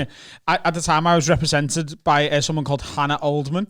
And do you know Hannah? Yeah. So the feedback I got from Julia was, he's very confident. And I was like, that's good, isn't it? And Hannah was like, no. But it wasn't that you were being shitty, but when an act is young and full of themselves, a thing to say is like, oh, you are very confident, as if to say, like... You were at that gig, actually. Do you remember that gig? It was when me, you, and Bedo, who's another mate of ours from school, so me and Carl went to school together. Was this Highlight in... Camden. Yeah, Tiger, was it that one? That's the last one I ever did. You did a lads on tour to your Camden Highlight open spot. Yeah, they came down with me, so we had a night out in Camden. That's such a scout. God, Lads, I got to fucking try out to Jonglers. But obviously, like at the time, I'm maybe like 18 months, 2 years into comedy, right? And I'd said to this is big, because these book so many clubs, and if you're in with these, you're getting like 270 quid per set on a weekend. And at the time, that was like moon money to me. Like I was lucky to get 25 quid petrol money, and there was a stag doing who were trying to heckle me, and Bedo, our mate, who is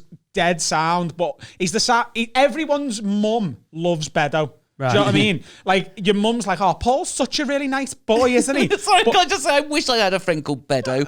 All my friends are called Charles or John. I wish no nicknames. Anyway, there's a lot of stees come out in the wash with these stories. Sorry. But Yeah, he's the type of lad who you bring round for tea, and he's like, you all right, Mrs. Rowe, do you need any hand with the dinner? Do you want me to peel the potatoes? And then your ma goes upstairs, and he's like, I'll fucking stab that cunt. Like, he's just got two, he's bipolar. Yeah. And he went over to this group at this table of lads who were heckling me, and he was like, listen, lads, if you don't shut the fuck up, you're going to ruin his gig, and then I'll ruin your fucking week. What a great threat. I'll fucking kill you because he wants progression. He's trying to get paid work. I'll fucking smack you out. When did you start then? 98. How old were you? 97. It must have been 97. No.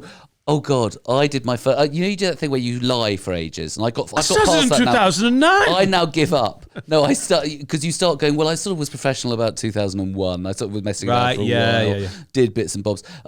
So I did a few gigs at the end of 1996. Who was on the bill? I love playing this game. This is a great fun. Who was your bill for your very first gig? Well, the thing is, the first gig I did was beneath a restaurant in Notting Hill called Crock of Wit.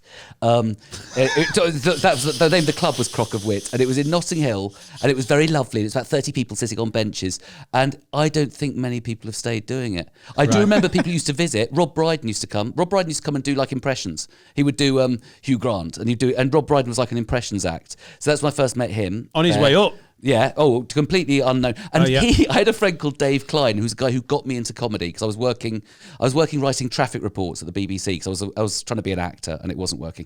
And well, I was getting. I was writing traffic reports because obviously I've diminished that. There were good acting jobs, but very very rare. But so I was writing these traffic reports, and Dave Klein was a guy who was doing a comedy course. Do you ever heard of Jill Edwards' comedy course? She's in Brighton now, but she was one of these. There's loads. If you've never heard of a comedy course, it's like a dragnet for people who want to waste 80 quid in it. Exactly. Well, no one kept doing it apart. No, but hers was a good one because people have come out of it, like Jimmy Carr did it and things like that, and people like that.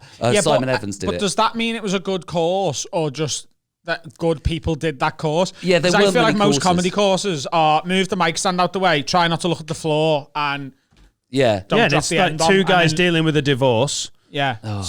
I've ran a comedy course. So. Hot Water Comedy Club in Liverpool, they used to have the Hot Water Comedy course, and it was taught by Paul Smith, and one time they booked it in, and Paul was going on holiday, but they'd already sold all the places, and they were like, Adam, you're closing for us and Midland and try out for you teach it. And it was just like giving them the confidence to get on stage. Exactly. But you can't teach someone to do stand-up. Exactly. Some great acts though. Anthony Jeselnik's come out of that. Kevin Hart came out like Gail Edwards. This was a pretty good one as well. But I think there's a thing of it takes about 6 months off your development because it teaches you certain. Yes. It makes you a little bit above some of the other open spots. You don't make stupid mistakes. I think Gives you about 20 gigs of experience. I think. Yeah. The main thing is that they do on the course, like, right, guys, this is the big one: how to take a mic out of a mic stand. Yeah. And it's easy to look back and go, "That's so stupid." That is the best bit that they can give you. Don't fucking trip over as you walk on. Look the right way and take the mic out without going. Well, but isn't it also? I used to watch people at the Comedy Store when the Comedy Store had open spots that really were new in the middle of a normal gig. Yeah. Now it tends to be that people have a level of ability by the time that they're doing They're it. trying for paid work, aren't and they? they'd say, don't say if it's open spot or not. And I'd say you can tell by the way they walk to the mic if they're an open spot or not, wouldn't you? No, but you could. But no, it's not about shaking. It's about. I think those of us that have been comics for a long time, we've got a way of pretending that we're not shitting ourselves, or we're not. Well, we're actually often not shitting yourself at Comedy Store, but the way people walk out at Live at the Apollo, going, "Hey, Apollo!" Whoa, and inside they're going, "This better fucking go well. It's going to be repeated." Like, you know what I mean? And I think there's that bullshit we learn. And new acts, you see them go, "I just want to please you. I just want to please you." Whereas I think the longer you go, the more you walk out on stage going, "I don't care if you think it's funny." You do, and it's second nature, isn't it? You just get that sort of like, "Hey." I think it's the first time you do a slightly bigger gig. Do you remember what you said to me? So I did a solo show a couple of years ago at the Unity Theatre. Do you remember how I walked out? He said, because I've always been, like you, confident with every gig I do. I'd sold 180 tickets, and I was like, this is going to be... I'd just done your In the House podcast a few weeks before, because we were talking about it on your podcast. And I normally walk on stage, and I'm like, yeah, let's fucking do this. I'm dead confident. You told me I walked out, like, apologetically. And that was the worst solo show I've ever had. It didn't go well. I don't like the room anyway. But I walked out, and I was like... Because like the wall of noise, and he was like, it was like you were apologising for being there. It's exactly what you're talking about. That like imposter syndrome of I shouldn't be here yet. Yeah. How did you go when you did Live at the Apollo? What was your sort of internal monologue? Well, it's just... Was that the first big TV stand-up? No, my first really big TV stand-up I got Royal Variety in 2009. Right. And the year you started. Amazing. The year I started. Incredible. I just got straight on it. First gig. It's the year I turned from being... Gail Edwards. Yeah. No, Jill Edwards. Sorry. Just to get her name right. Jill Edwards, very good course. If you're down in Brighton now. Anyway, but so if you've got... honestly, I turned from being a lifelong Republican to really quite liking the royal family. Because I remember I was still properly on Facebook then, and a friend went, I said, I'm going to do royal variety. Someone went, aren't you a Republican? I went, could you take it? I had to phone them. Take that off. Don't say that. I met it was the Queen and Prince Philip. It's only one I think they did it once more or something before. What was it going through your head as you did it? Do you know what? I'm a neurotic. You haven't worked with me that much, Adam, but I'm one of the most neurotic off stage. Oh my God, this is going to be shit and I'm going to be crap. The only reason I know that is because we did a double header preview together at the boat show. Yeah. Just before Edinburgh, and you're like, this is just, it's not there yet, and I was like, oh, because I'd only ever seen you at like the CKP showcases. Because like for those who don't know, we share an agent, now Blue Book Artist Management. It keeps changing its name, and I don't know why. It's really dodgy. It's like they're on the run. Fucking Hal and Adam are doing well. Change the name of the company. There's a Sue cash in hand, lads. Yeah, he'll do the Apollo, but it's fucking cash in hand. It's a cash pickup. Royal variety. The BBC are paying us in untraceable bonds. But I seen it for the first time because every other time I've seen you were doing like 7-minute sets, and it's stuff that you've done for a year because you know it's in front. But we were doing. You smashed how you hoof gigs. Do you know what? I still that first Royal Variety. I stood in the wings, and Royal Variety is a really scary gig because comics die on it. Big comics have died. Both times I've done it, I've seen a comic die on it. It was not me. You die in front of and you die in front Queen. of. Could you just Google and let us know who's on with Hal? No, but everybody's wearing sort of black tie and being very tense and worrying about with the Queen's up. I've only done it with the old, like I did in 2013 with Charles and Camilla. So it's all, so people are all going, oh, will they get offended and worried and stuff. And it's so frightening. I hope you get it one day. But it's so frightening that I reached that lovely point of going, I'm beyond fear. I'm in a weird netherworld. And I remember then somebody was sort of brushing down my jacket and there was Catherine Jenkins on stage going, wake me up inside. She was doing a version of that song. And it was really Catherine dramatic. Jenkins did an Evanescence cover. Yes, she covered it. I still remember it. And there's all these, but it was amazing dancers with it. And she was in the middle of all this thing. It was beautifully sung. And I'm about to follow it. Michael Bublé doing a Slipknot cover. But I remember I'm about to follow it.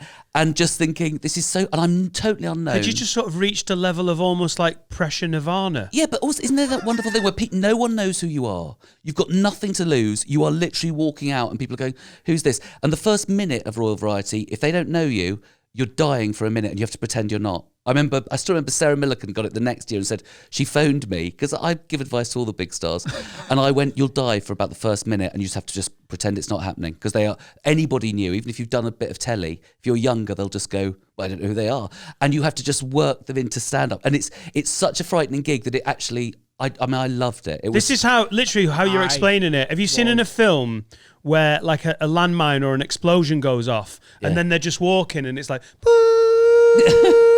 that's almost like you walking out like, oh, this is so stressful. Yeah. I've gone beyond shit in it. And then you had a blinder. Oh, I was so much nicer than as a comic. I've not got as much nice material now. I'd struggle if I got it now. Having said that, I am still available. But you do have, I did have such a good, I did walk off go, oh, that's it, my career's made. And it's just been such a slog since then. It's still good. Welcome to Have a Word. First time I did live at the Apollo, I went, this is it. Goodbye. I'll never be in a club again. I won't have to do corporates in a year. Oh. Now you're ringing Christian. Any more corporates, mate? The Glee got back to you. I know where we're gigging tonight together as well. Oh, I'm telling you. Right, so the producer of the Royal Variety come to see me in Edinburgh a couple of years ago and said they really liked it. Now, if I get a minute in, now that I know that, if I got to do it and I get a minute in and it's not working, I'll be like, right, I remember what Hal said on the podcast, it's all fine. If I get 2 minutes in, I'll be like, right, that's a bit longer than Hal said, but if that third minute, it has, I will Bill Bear Philadelphia the fuck out of the royal family. And I'll be like, listen, Liz, you fucking arrogant twat. On the money, are you, you stupid fucking bitch? Get the fuck out of it. Why am I tax money paying for you? And that racist old weekend at Bernie's come to still be alive. Charles, we know you're off to your ex-wife, you dirty out. I will fucking drive it into the ground. Prince Harry was the only sound one, and you fucking shift him off to Canada.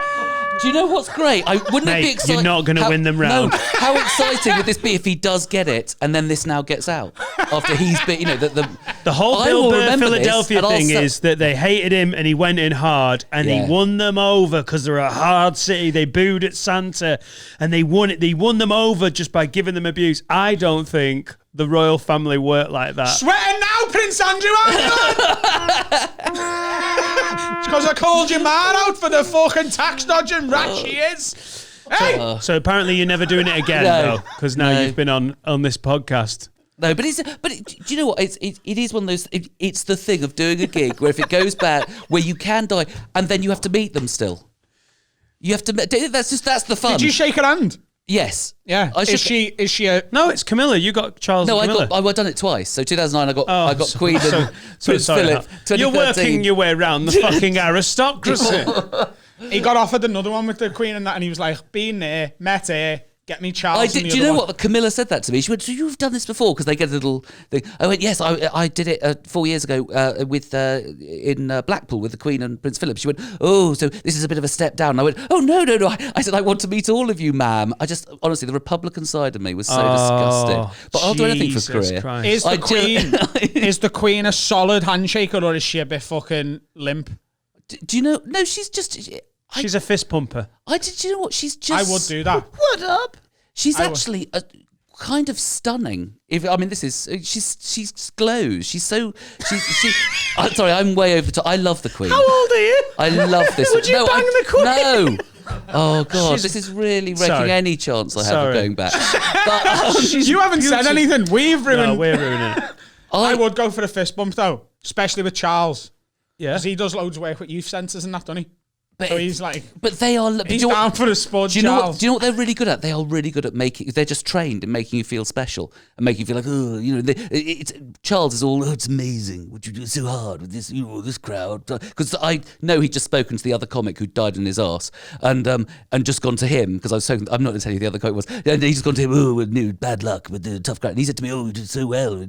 It's so tough with this crowd, and this make you feel special, and you just float into a sort of. Because he's been doing that for years. Exactly. He has been doing small talk at these showy events. Oh, wonderful industry. But it's that thing. Have you got an email? We've got some live work coming up at St. Very James's. posh people are brilliant at this. Yeah. They are brilliant at going. Oh, but that's why people voted Boris Johnson. Boris Johnson is good at going. Oh, I'm a bit mad. Oh, I'm sure you're wonderful. I'm sure you're great. Yeah. There's that way of just they're almost trained. I used to talk It doesn't about this, work Max. as well round here, though. It's- That sort of. Yeah, but but what they're doing is, I think they're deflecting attention from their ridiculous privilege. They're going, oh, of course, you're great, you're fantastic. Posh people do it the whole time. Oh, that would be fun. Oh, that'd be great. Oh, that's great what you do. And they're Complimentary, constantly they're going, flirty. Yeah, like, of don't course. think about the money I was born into and all my privilege. I'm not Think- incredible. You're incredible. Exactly. I'm worth £89 million independently. But you've got both your shoes on. I think Phenomenal. that's how you tell super posh. That's how Right. you see, I wanted to reach that They put level. I themselves wish down and build you yeah, up. I'm middle class. No one likes us. Right. So it's upper middle and upper class are all. Yeah, you lot get a lot of the shit from us. Yeah. Because we sort of blame you for what the people above you are Yes. doing. Like, Yeah. yeah. So you get stick from the working class without any of the benefits, really. Exactly. And I bet stick Mate, to the working Adam No, we thinks get all the Adam thinks I'm a Tory because I drank watermelon flavoured Lucasade. So that's all it. Come on, no. That's That what- is mate, that is a bit that's right wing, how working innit? class Adam is. Quite To not go for the orange or the original. Even the original's a bit Lib Dem. What the but, fuck like, are you water- wearing? Knitwear. Oh, didn't realise I was hanging out with the If fucking you- Sultan of Brunei. If if you at any point during the winter turn up to this podcast in a cardigan, it's over. What's wrong with a cardigan? It's just no. You can wear it because it's ironic. He can't wear a fucking cardigan. Dan, So I immediately think of the end scene of Grease.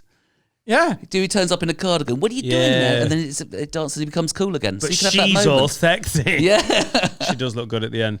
I do love the way you're both wearing baseball caps. It's Well, it's like We're trying to get a sponsorship. Well, it's because Send he's young us and I'm hats. bald. Like but it does. look how bad it looked. This with these headphones. Oh, but it's It looks quite, like an out of work Moby impersonator. it's quite sweet though. Do you like house music? It's so Moby. Oh, Oh, fuck it. I'm But gonna it is- ride it out. You do look like a couple of guys going, yeah. So where down here in Texas and we're voting for Trump and listen to other. Do you think we look like Trump voters? You reckon? I don't think you're This Trump needs to voters. I just think you look a bit. I think a lot of people in the British podcasting game think we're very alt-right, so that really... But they make jokes that you can't make. Yeah, how's your patron doing? What? How? This is why I'm not wearing a cardigan. Did you know, this is the sort of thing I come on where I think I'm an edgy comic and I'm just not, and I come on a show like this and go, I'm quite frightened. Anything could be said because that's my thing. Yeah, I bet you when you were driving here today, you didn't think anyone was going to tell the Queen to go fuck herself. Exactly, especially someone who wants to be on the Royal Variety. Yeah, especially someone who's That's what's meta. so weird. I want to be. I'm going to fucking go for them. You go, No, I would absolutely do it, but I also, there's a working class with socialist ideals who lives within me who just can't. So what would you actually do? Because you're not a fucking... You play the game, but would you be like, instead of saying mine, be like, all right, mate? What? I think I'd say what's happening. How are we? You wouldn't. You would say Your Royal Highness or Your Majesty, and then you'd play it all. I swear on the grave of my mother, I absolutely would not. Really? If I met the Queen, let's say it's the Queen, and what's his name? Is it Philip? Philip. Big lad. Philip. Big fella. Just say big fella. Hey, boss. I'd just go, did they come together or did they come one at a time? They come sort of one at a time because she's like a grandma and he's like your mad old granddad. Let's do it. Let's do it. We're in the line. So, but who comes first? It's him, innit? She came first. Right. Mate. Yeah, no, not that joke. But yeah, sorry. Anyone? Are we not doing it? The Scottish State. Sorry. So I'd say, how are we? To the Queen. So we're coming down the line. How are we? How are we? Nice to meet you. I've seen all your money. You fucking little rat. If the Queen said to me, you fucking little rat, You'd be respected though, wouldn't you? I'd be happier than I've ever been. If the Queen of England said, you fucking little rat. Where? Imagine, what? England. Queen of England. England. I'd say, how are we to the Queen? How are we, Liz? And then to Philip, I'd just say, what's happening, Phil? Do you know? I know we're joking, but I think he would, Hal. I think I'm he not would. listening. I would. No, the problem is, first of all, they don't really go to it anymore because they're very old. So it is usually the That's youngsters doing Netflix it. for you, That innit? They're all watching it. at home. Well, if it was the other one, if it was Charles and Camilla, Charlie! See, the thing is, if you did something like that, that's the thing. That is the potential for greatness because people do Royal Variety, people forget it. If you said something like that and people heard it, that would be that all the tabloids would go. I was 100%. I remember speaking. Sorry, I'm like showing how old I am because I remember when Michael McIntyre first did it, and I saw him and said, "Do you know what I've always thought if I got Royal Variety, I'd go in for a hug because it would be all over the tabloids. You go viral. And you probably might get attacked by Just security. as you got hit by security. Yeah, you'd be like, would get just the hug. They went for a hug. Oh my god! Because it would get you so much media attention, but it would be cynical. No, but I Sorry. would say what's happening, and I would say how are we, because I just would. Because also, if I get it once, I know I'm not getting it twice. You know what I mean? So I might as well just lean into the. If you embrace the Queen, you're not getting booked again, are you? No. Well, actually, he made me feel safe. The security is unbelievable. Unbelievable.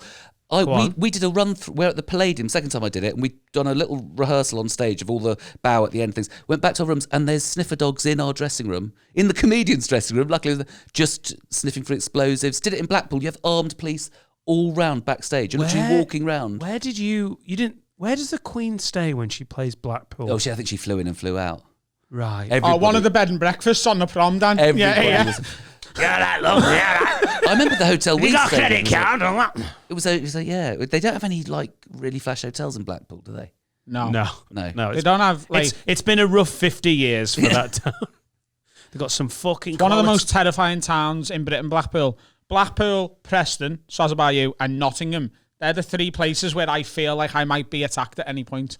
Yeah, but It's fucking tough. yeah, but the thing is, Nottingham, to me, always seems not that threatening, but does have a really high murder rate. Gun and stuff. capital of the UK, Yeah. Nottingham. See, if I want to get a gun, But- Talk about hackstats.com. But do you know what? Often it can be if it's like if it's hardcore like gangsters, they run the place and keep it quite safe. That's what I live. Hal, that accent, No. the information you just delivered did not suit the voice you I used. was driving. I think it's about hardcore gangsters. Hardcore gangsters. They really look after you, and if shit goes down, it fucking goes Pay down. your I can tell protection, you. and then your house is fine. I mean, I live in Enfield, which is above it, but we quite often go through the area of Green Lanes, which is sort of what is Green Lanes? It's down from sort of Turnpike Lane. Anyway, that's that part of London, and there's a bit of Green Lanes. Like Tottenham Yeah, way. yeah, but it's not as far as Tottenham. But anyway, it's further, sort of Wood Green, Turnpike Lane, this sort of Green Lanes area. Anyway, that is apparently the heroin capital of Europe. And we were driving through there the other day with my wife, and I went, "That weird. This is the heroin capital of Europe because it's actually." There's a lot of extra shops where they're sort of laundering money. There's too many food shops, but it's a but it is run by gangsters, and people do go. But it's actually really nice, and so maybe that's the same with Nottingham. Do you know what this area needs? More heroin import. Yeah, because if you're not in the game, it's not like you're either getting shot or sold heroin. Exactly. At these places, you can still buy a fucking muffin of a Sunday morning if you want one. We're just civilians passing through. You want what? A blueberry muffin? This is Costa. This is the heroin capital of the UK. Yeah, there's another the gun crime of Nottingham. I didn't know that one about that area of London, but there was one going around Leeds about 15 years ago because there'd been an attack on Hyde Park in Leeds. It's where my daughter now lives. Quite hard, isn't it? She's a student. Okie doke. Yeah, somebody tried to burgle a house third day they were in. Anyway. Buckle up for this story. Oh, God. There was 2 rapes, gay rapes. There was 2 gay rapes in a few months. And it became known as the gay rape capital of Europe. Not just the UK, Europe. And for a while there, you couldn't mention that area of Leeds without someone going, yeah, it's the gay rape capital of Europe. And you're like, I've gigged there. Like, I gig there every sort of 3 or 4 weeks. So not a sniff. Does that mean that there was only... two? Only two? So was there only one gay rape in Europe?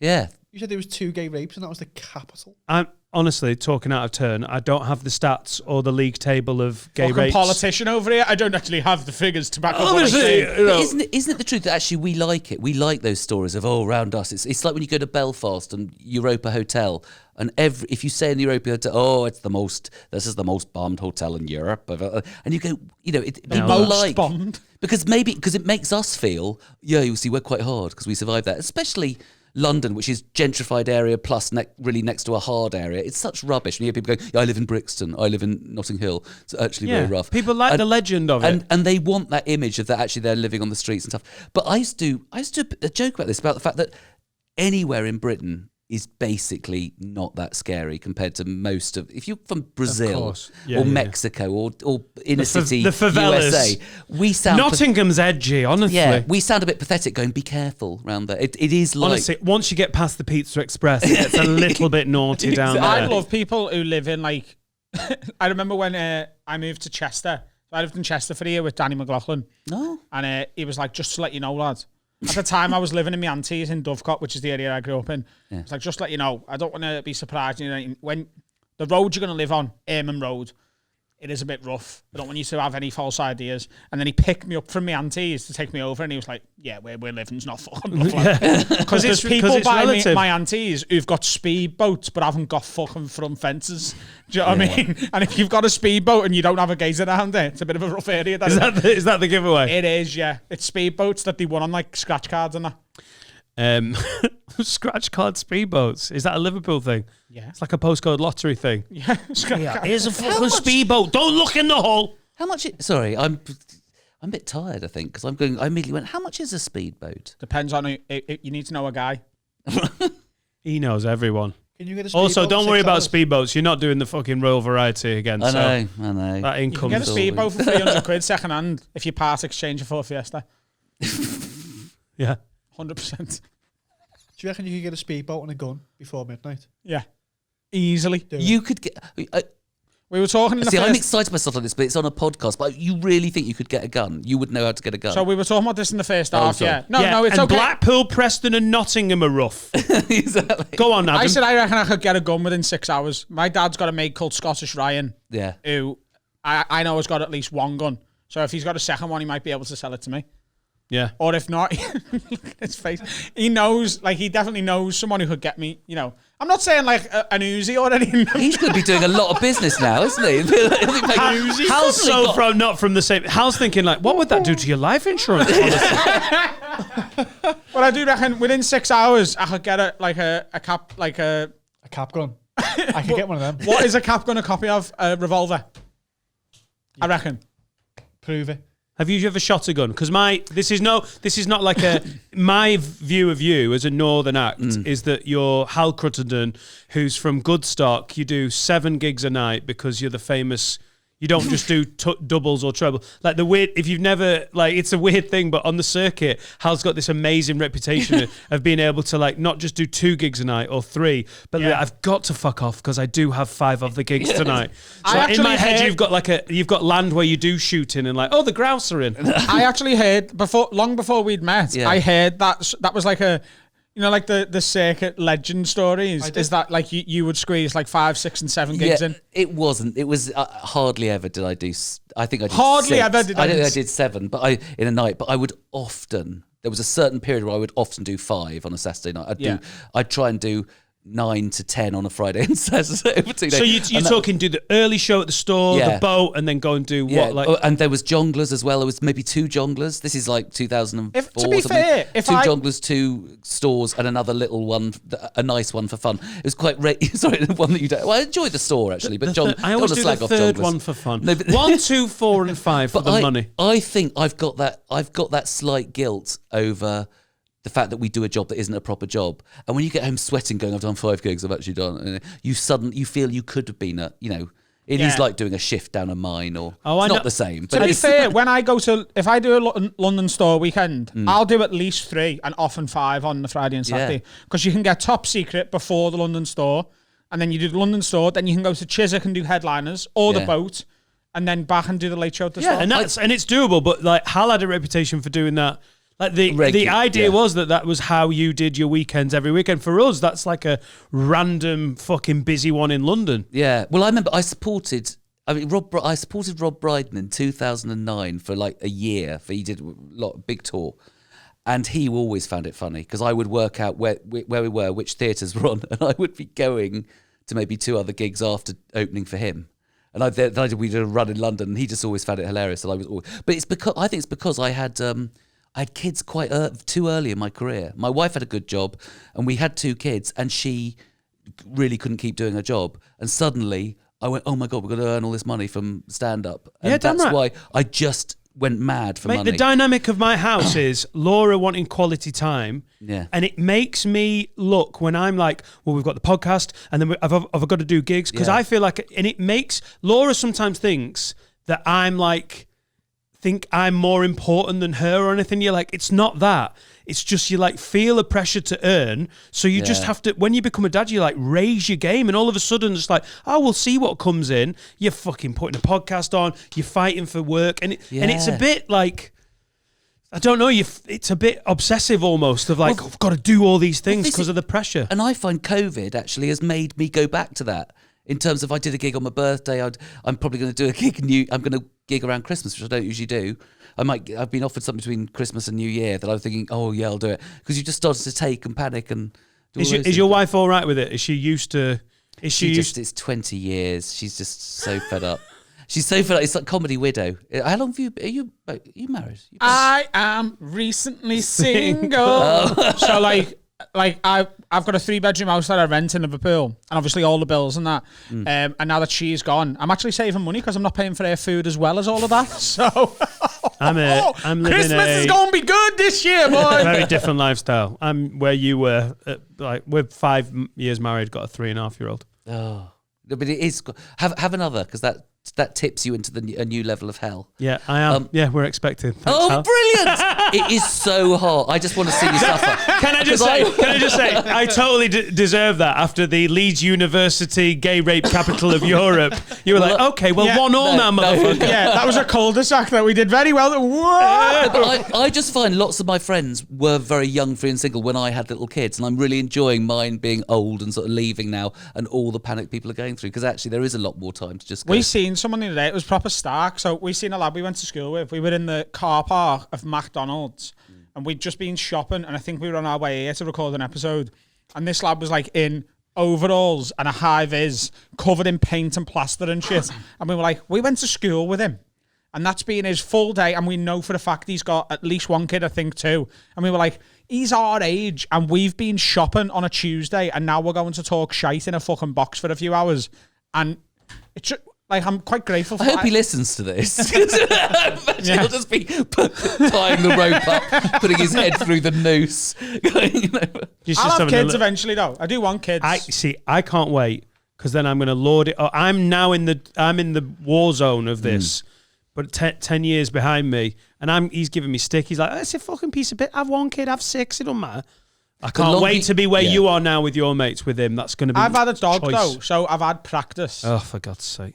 No, it's not like, I'm not saying it's the same, but like it's a warm up, innit? Yeah. Yeah. I must admit, dogs now. We've got 2 dogs. So I was about to say I care about my dogs more than my daughters, but no, I don't. I really don't. But it's just been so special.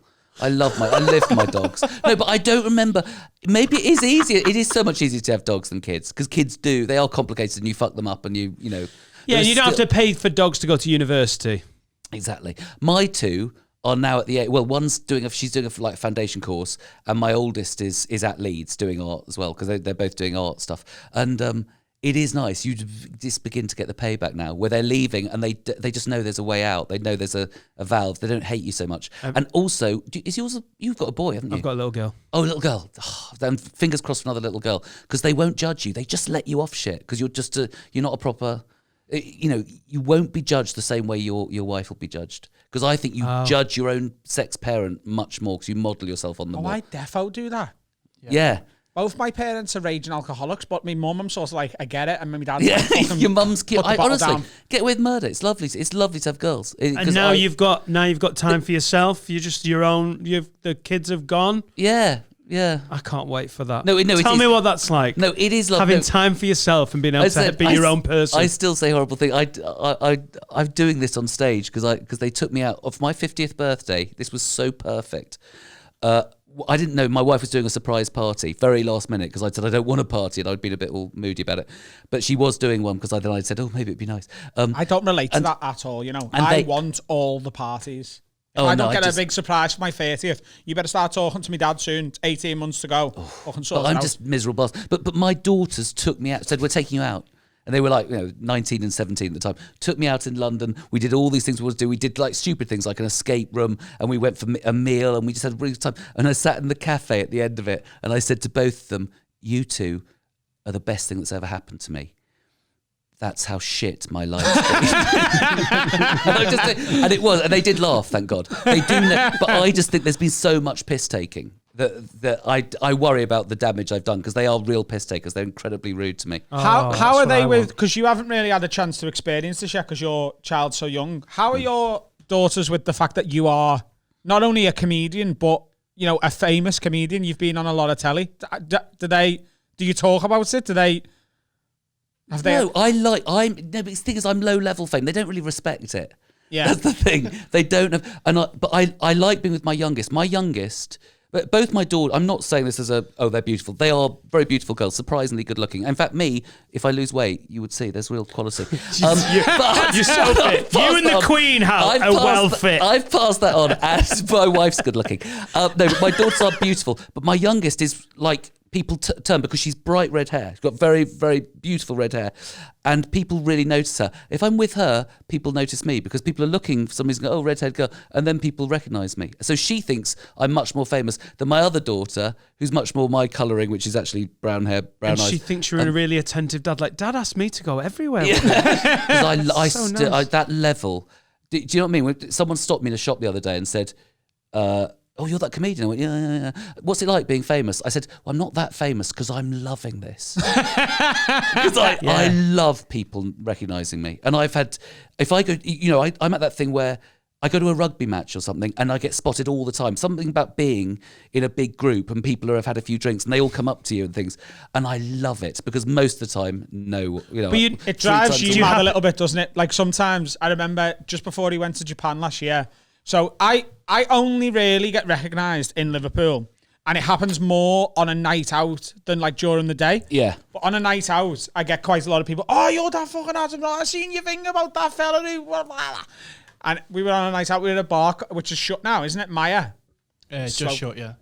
So there's a bar in Liverpool called Maya, where he knows a lot of the people who work there. And we're just in there having a drink. And in the space of about 10, 15 minutes, there's like 5 or 6 people come over, one after the other, all independently, going, oh, like, can I just get a quick picture with you? And because they don't care who you're with, people who recognise you from something, you're just an anonymous, and they'll just hand the camera to him and go, take a picture, lad. Take a picture, right? And he got really pissed off. And I love it. And he waited for the song to die down, the end of a song, and went, everyone! Adam Rowe is here, and if anyone gives a fuck, come and do something about it now. We had a little queue of about 6 people, and then that was it. Oh my god! Fucked up. He's like, I'm not being your fucking Instagram These girlfriend. two are best friends, but it's a really abusive relationship. Yeah, there's a lot of gaslighting going on. Do you find that is that thing with men, isn't it? We can't just be nice to each other. Yeah, The I more love fond you are. prick. Exactly. Yeah. You can't be best mates with someone until you know where, when, and how you're going to kill them. Always with murder, and he's trying to buy guns. I'm not trying to buy Should I guns. be I'm just worried? saying I could if I wanted to. Have you fired a handgun? No. No, I haven't. I've done shotgun. I've done shotgun, but I remember being in. I was doing a little. I don't know if they still do it. I think Just for Laughs do a tour of Canada. That's one of the best comedy gigs you can do. It's like a month, and you go with a little group, and it's really easy, doing 15 minutes a night in big theatres, and it was lovely. There's me, Danny Boy, and David O'Doherty, and then Great bill. yeah, but a Canadian, an American compere, and a Canadian. All the crew are Canadian, and we went to West Edmonton Shopping Mall, which is one of the big. It was once a massive shopping mall in the world. It was the biggest in the world. They have a gun range there, and it was so weird to see the different culture of. We're in this gun shop, and they went, yeah, do you want to pay $50 and we'll get a gun and shoot guns? And I suddenly went, I really thought, yeah, I'm going to do it. And then all these Canadians, the Americans, went off and did it. And then Danny Boy put his arm around me and went, this isn't for us, is it, Hal? And we just walked away sadly, because just too scared. The idea of going, yeah, firing a Glock, firing Just a in case you're like, oh my God, I don't know what to do with it. No, Bang. no, I just shot David it's O'Doherty. It's just that thing. It's just that thing of I'm just scared of guns. Because we just grow Yeah, up. I know what you mean. I I find it offensive. No, don't get me wrong. I'd definitely do it, but to them, it's very that won't be the first time they've had a gun. Like Exactly. like a shotgun or. Maybe someone that's something to do with agriculture, but those are proper firearms. It would make you go, but to them they're like, of course, everyone's got guns, we've got one at home. I grew up playing Grand Theft Auto, and I feel like I'm an expert marksman, just waiting to be given. But I thought, like, when there's been a terrorist attack or something, and there's been, but even when there isn't, you're like a year after when there hasn't been anything, and suddenly I'll walk through a tube station in London, and police are there with big guns, in like Leicester Square, and I almost want to walk up to them and go, I think that's just sets a nasty atmosphere. Can't they sit in a van? Well, Hal, and if something, I wouldn't say it. A gym in Merseyside, 2 gyms yesterday got shut down with fucking police with guns, with machine guns. So is that where you don't need terrorist attacks anymore. You just need fucking Gold's Gym to stay open in a tier 3. What the fuck are you doing? The thing is, in the police's defence, and I wouldn't do this often, if you're turning up to a gym, especially like MMA gyms and that, good idea to have a weapon, isn't it? Because if they know how to do Krav Maga, then you're fucked. It's when soft plays are opening up illegally. That's when the mission. Get out the fucking ball pool! You fucker! I warned you once. There's kids from Liverpool as well who, they're fucking handy. Yeah, just straight down the slide and then bang you out. Do you have that? It is unfashionable to say, but there is something sexy about guns as well. Yeah. Is it just me? There is I love to walk down the street just once with a big gun. I know that's really bad. would love to so see even that. though I think it's love to see disgraceful, I would love to just walk around. Adam, buy the gun and then give it to Hal so he can walk through the high street of Runcorn. A girl holding a gun as well. It is like a girl in a Liverpool top, knickers, a massive gun. Oh yeah, those like office glasses on, like lensless glasses. AKA 47 when you absolutely positive it has to be every motherfucker in the room. Why are you shaking your head? Are you telling me that wouldn't turn you on? Girls with guns. A girl with a gun and a footy top and glasses. Footy kits and guns. And a bow. You would. A sex bow. Yeah. You could vote Trump though, couldn't you? With everything you've just said. That was so like Alabama shit. Yeah. Yeah. I just want a sexy girl shoot some guns, shoot some gators. But it is bad. We Sat on a bale of hay. What about sat on a- Why? Because it's just fit, innit? No, It is. Yours. It feels like a Playboy theme. look- Look. You can look at me like I'm weird all you want because you have this fucking weird thing where you can't admit that things are good because you've got this like persona to live up to. At the end of the day, we're all into weird shit, and this is mine. And I don't believe any of you wouldn't like this. So if you turned up, if you got home tonight and like in your back garden, Laura had got loads of bales of hay, and she was sat there in a fucking New Orleans Saints top with a fucking air rifle, some nice glasses on, and she was like, "Oh, Dan, you're home from podcasting. Why don't you come and give Mama some bullets?" You're telling me that you wouldn't be like, "I'm into it." Do you know what? I just want normal sex. She can spend a lot less money. Yeah. Just I just any like sex. a shag. No, my wife is a weirdly brilliant shot. We've done air rifle shooting. Isn't she Northern Irish? She's Northern Irish. And I that's- promise you this happened. We're in the south of France and she shoots the balloons, gets all the balloons. We're at a fair in the south of France years ago and the guy went Irish to her. So they have a reputation. How did you fucking know? No, but it's unbelievable. But no, but she's like a natural shot. And we've gone. Never leave her, Hal. Never No, leave her. I'm Sarah, never it's going the to mess same. with We her. went shooting in Japan and she won. And her really? mum's Irish. Must be. It's Never a did. weird. The Irish. We shouldn't do stereotypes about terrorism. No, but we've got loads of people that watch in there's- Ireland. Maybe just they are. Well, it's very farming. No, I know that's a general like. Look, Mate, if you live in fucking Belfast right now, you'd be like, yeah, we're really in a farming around here, Hal. yeah, I know. I'm the person. I spend quite a lot of time in Ireland, so it's very silly of me to make offensive comments. Oh, that was funny. Right, let's have a little word from a sponsor and then we'll be back. What's happening, guys? Do us a favour, only take you 2 seconds. Leave a like on this video, go and subscribe to our channel and ring the bell if you haven't done that already. A little comment, all these things help us with the YouTube algorithms. We'd be very, very grateful. It'll take you 2 seconds. Go do it now, and then we'll get back to the pod. Go ahead. If this was live streamed, we'd have been cancelled a long time ago. Oh, sorry. I keep having interesting questions. It is because I've been Ask in the them. car No. for a long Oh, time. yeah, go. Go. Are you terrified of the idea of live TV? Well, not. It's not terrifying. I'm very fortunate now that we have the following that this podcast does. Because if I get in trouble for something I say, like, I can't talk explicitly about it on this. I'll talk to you afterwards, and I will talk about it more on a Patreon episode. But I had a little problem earlier this year with contractually. Basically, I'd put a joke out on the internet. Yeah. And someone I was in a professional relationship with were like, take that down. And I said, no, I'm not setting that precedent. So it's the freedom of this podcast. We if something's funny on this, we say it, and that's why it's doing well, because our listeners are like, it's like two mates in the pub.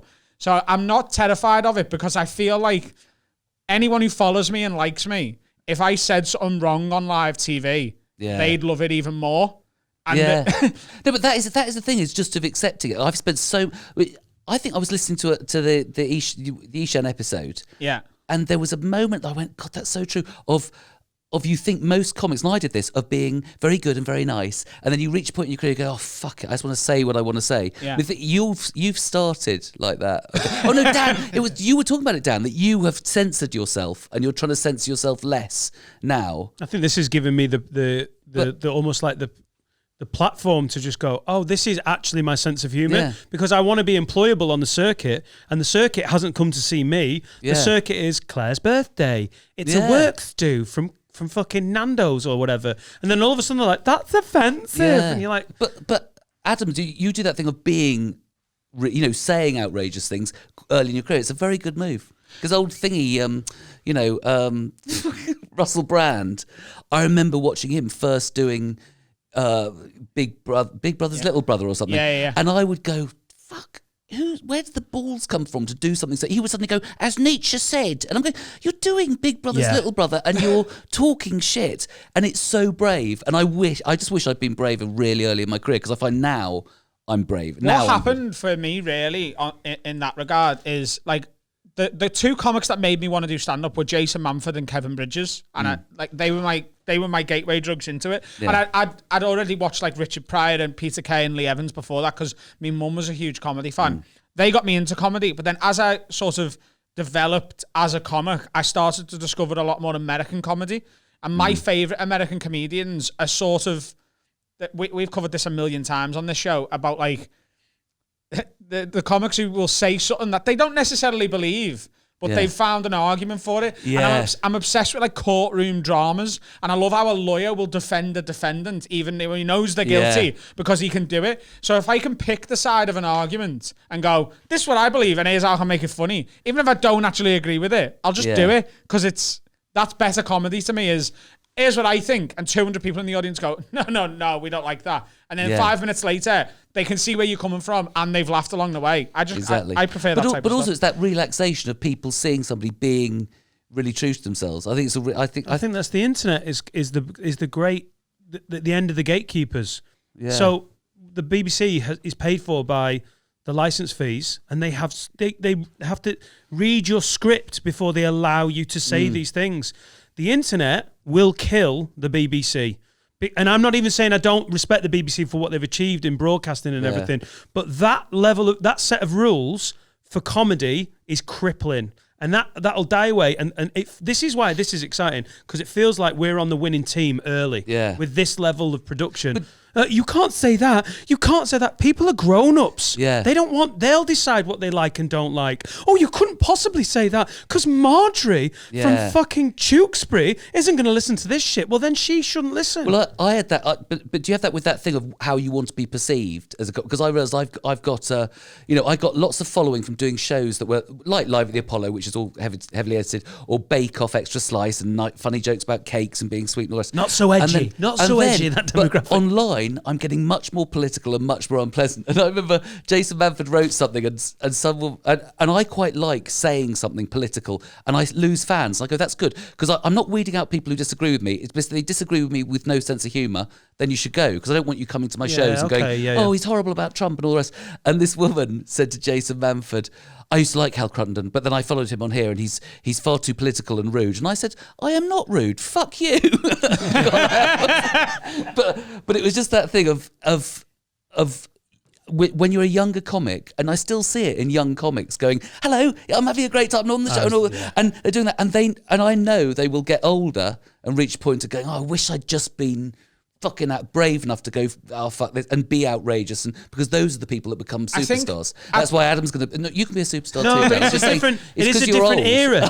Yeah, because I'm 87. It's a different era now, and I think young comics look up and go, right, who do I want to be like? And if the acts, like, look up and go, oh, these guys are just saying what they want. I grew up in an era where you were like, whoa. Yeah. If you want to do this and you want to do that, you've got to please these gatekeepers. I think now also... it's like, fuck, just do what you want. At the root of it, like, what you're saying is a lot of comics early on, the comics are two things.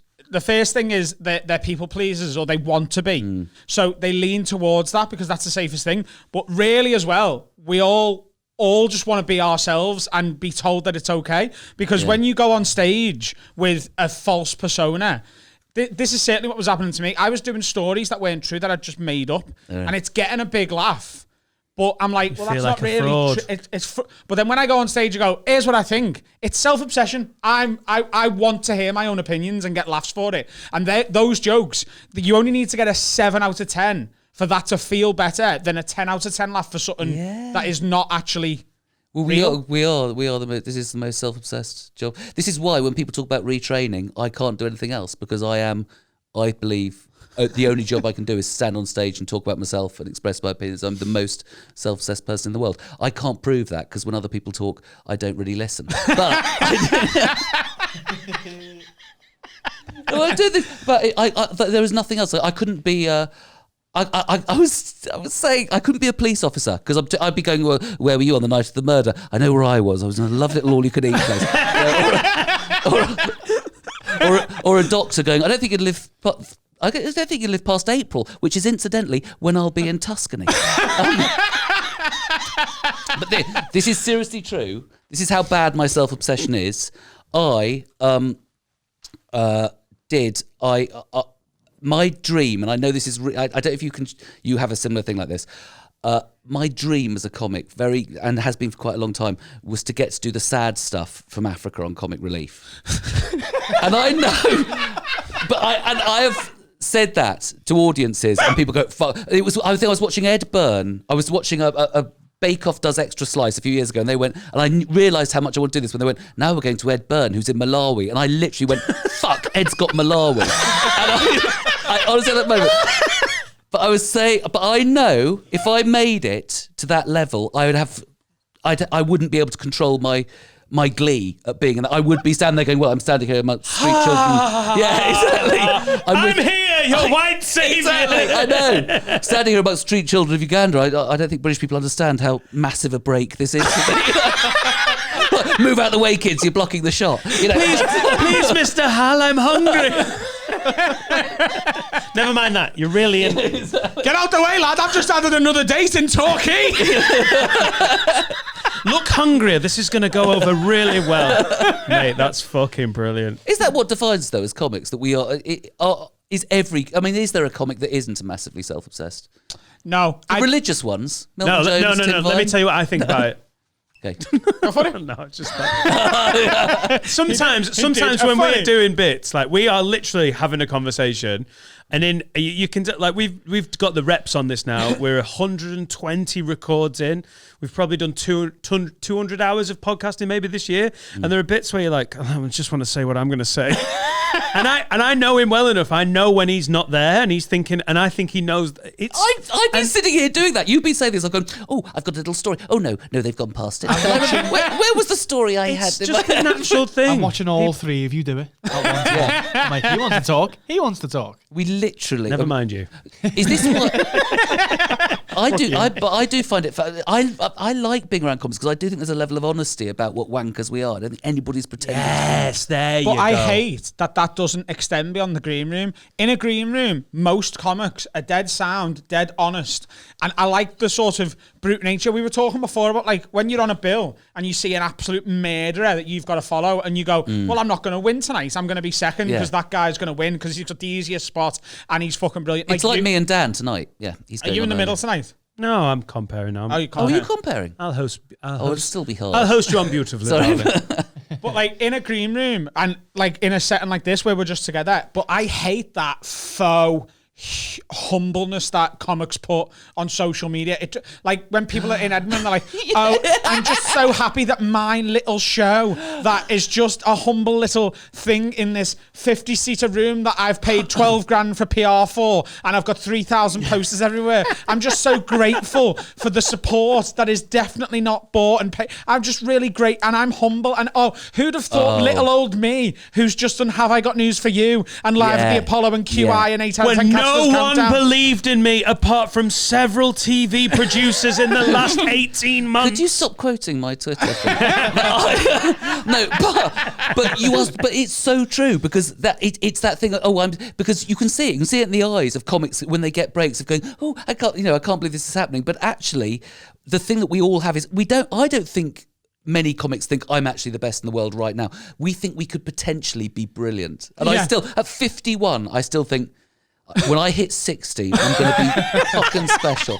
And I think, so I don't think it's that arrogant. It is actually just going, I don't think I'm brilliant now. I just think I've got the potential. I love the Johnny When does it go, though? When does it go? When you're 75 going, it's got to happen soon. Honestly, if I haven't got in enough name drops on this show. Yeah, you've just been like little jabbing them in. When I was talking Montreal 2008. Oh, darling. I was compared by Joan Rivers on the Montreal Gala. Yeah, there she is. And I remember she was mid-70s at the time. It's weird that because Birmingham Comedy Loft 2018, I was compared by Eddie Murphy, actually. You weren't really. I do believe you. I do. No, Eddie Murphy did not perform at the Comedy Loft in Birmingham 2 years ago. I honestly thought he might have been doing... No, okay, good. Sorry, in my world, you see, it's not funny to name drop when it's not true. Because it really could be true. And I thought, and I remember thinking, I hadn't seen her for a few years. I think she'd done a Live at the Apollo a few years before. And I thought, she's comparing this. Oh, that on and off. She's mid to late 70s.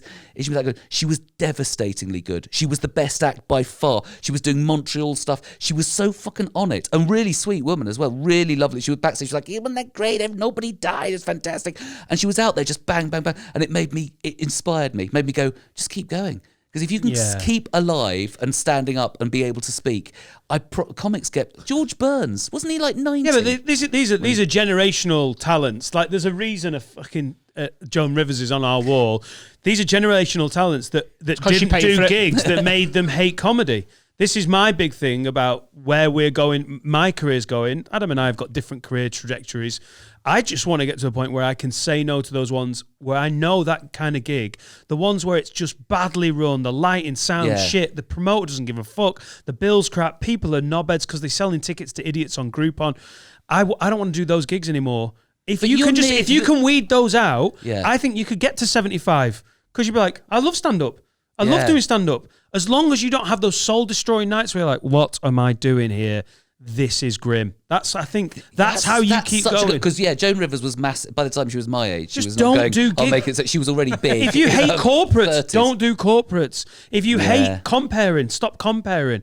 Like, just weed out the things that make you not love it. But Surely that's the way. See, the thing is, I love corporates, and again, I don't want to fuck up my corporate billing, bookings. But You like money. I did quite a lot of corporates. Certainly before lockdown, I would do the last few years. I've had a lot of corporates, and it was one of my biggest money earners were corporates. And I said to my sister once, I was moaning about how hard I work for the family, going, I wouldn't do these corporates if it wasn't for them. And she went, but actually, corporates do make you a better comic as well. Because they do make you deal with difficult crowds who are... So if you just do lovely arts centres on your tours, I think you also get worse. So I think the thing is, it's true. Circuit comics are really good because they're dealing constantly with people that don't care about them. We talk about that a lot. And comics get a bit worse. Stephen Grant once said to me, Stephen Grant, great comic from Brighton, on Brighton theme. Stephen Grant said to me, I don't think comics are better than when they're top of the circuit. And then they leave and they never... get as good because they get the Comedy big and Store famous. half-hour level. Like we mentioned it just recently. Flanagan, Peter Kay. When they get to that point where they're just about to go, but they're still circuit sharpened, like all the weaponry is razor sharp because they're playing Friday night here, Saturday night there. Why we've said it a million times on here, but it's why American comics at the top level are so much further ahead than our top level, I think. Because, like, again, we've talked, like, Bill Burr taped his special in London. 2 weeks later, he was at the Comedy Store in LA and he's doing new stuff. Because he's straight back in. And his stuff before it goes on to his hour-long tours and that American model of, you want to try new stuff? Get in the club. You want a new bit? Get in the club. Don't book an art centre and fill it full of people who love you. Go to the people who are just like, it's $27 tonight and I don't know who's on. Yeah, that's why we're doing Manchester tonight, isn't it? Exactly. Just because we just want to give the fans a little surprise. Oh my God, Dan Nightingale and Hal Cruttenden. I slightly took this gig tonight. I mean, I'm doing things just to keep gigging, just to keep going. It's but COVID rules, Hal. What? I'd play your garage for 25 quid at the moment. Exactly, but also I quite like the fact of being able to say I drove to Manchester, drove to Runcorn, did a podcast, drove to Manchester, did a gig, then drove home tonight because I'm saving money on a hotel. And I feel quite heroic doing that. Because lots of people go, that's a very long drive. Clap for comedians. It's like my daughter's in Leeds. My wife, I will drive her up, drop her off and drive home again. My wife will drive her up and have to stay over because it's so stressful to be... I don't want to make a fuss about it because obviously she's a very good shot. But she's Northern Irish. But she literally finds it so stressful, that long drive, she couldn't do it in one day. 5 hours before you need a break. Yeah. Shall we do what the podcast is about? Is that what we're trying to get to? What, 2.5 hours into the podcast? Should we do the feature? Am I longer than... I do talk a lot. When somebody asks me a question, I go on for pleasure. I think it's my ADHD thing. Can I? Play the theme tune. It's time to have a word with Adam and Dan. Tell us all the problems. I still love it, man. This is living in all of your minds rent free. It's not COVID because I have had COVID. Right, it's fine. You've already had it? In case you're panicking, I had it right at the beginning. Was it bad for you? I weirdly enjoyed it. I don't usually get ill, and I literally will get 24 hours in bed, and this was like 8-9 days in bed. The cough wasn't actually that bad. I had my COVID cough. I got lots of looking after, and my temperature was through the roof, and I was almost a bit trippy. It was really weird. I remember lying there going, who is putting the heating on this high? I found it extraordinary. The temperature. One night, and I know I had it because I've had a test for it and I've donated plasma from having it. One night, Dawn, my wife, phoned NHS 111. Plasma? Yeah, you have blood taken out of your arm, and they take the plasma from the blood, put blood back in. It's a really weird process, and then they give it to people who are suffering from COVID, and they think it was one of the treatments Trump had, I think. And your plasma, the antibodies in your plasma help people who have it. Is that type of plasma anything to do with plasma tellies? No. Not even remotely. Yes, I made plasma tellies from my plasma. But do you like blood? I don't want to show off about it, but I don't even like blood tests before, and I was shitting. I was going, this is gonna. What if the machine goes wrong and just drains me? I have this terror. No, like someone's just going to start checking Twitter and then exactly. Or I also thought, what if you get the psycho nurse on duty? Who's like, yeah, hello, Nurse Shipman, medical family. You do have that thing of just thinking, what if I hate that? And actually, when you go in there, it's if anybody has had COVID, quick advert, do donate plasma because it's so safe. I said to my wife, I still hate having a blood test, but I'm frightened. I'm not at a level where I would be happy with an amateur injecting me with heroin or something down a back alley, but I still don't mind. One of those amateur smackheads rather than the World Series but level. You know what I mean? If you hate injections or blood going into or needles into veins, it's so nice when it's professional. I don't know how you get to the level of going, my mate Jack, DIY. He'll do. If Yeah, I don't think if you're thinking about trying heroin, you're like, I would do this, but you're not even trained. Exactly. But what am I going to do? DIY heroin? That would bother the hell out of me because it's not like they're medical people. Have you got any lingering COVID stuff? Have you had any of the? No. I've had no, not really. I literally that one night when she'd phoned NHS 111 and the doctor said, yeah, this temperature's really out of control. So she had to get up every 2 hours and take my temperature. I just think that was beyond Call of Duty. But no, Did your wife then get it? No. That's which weird, is isn't it? indicative of the state of our marriage. We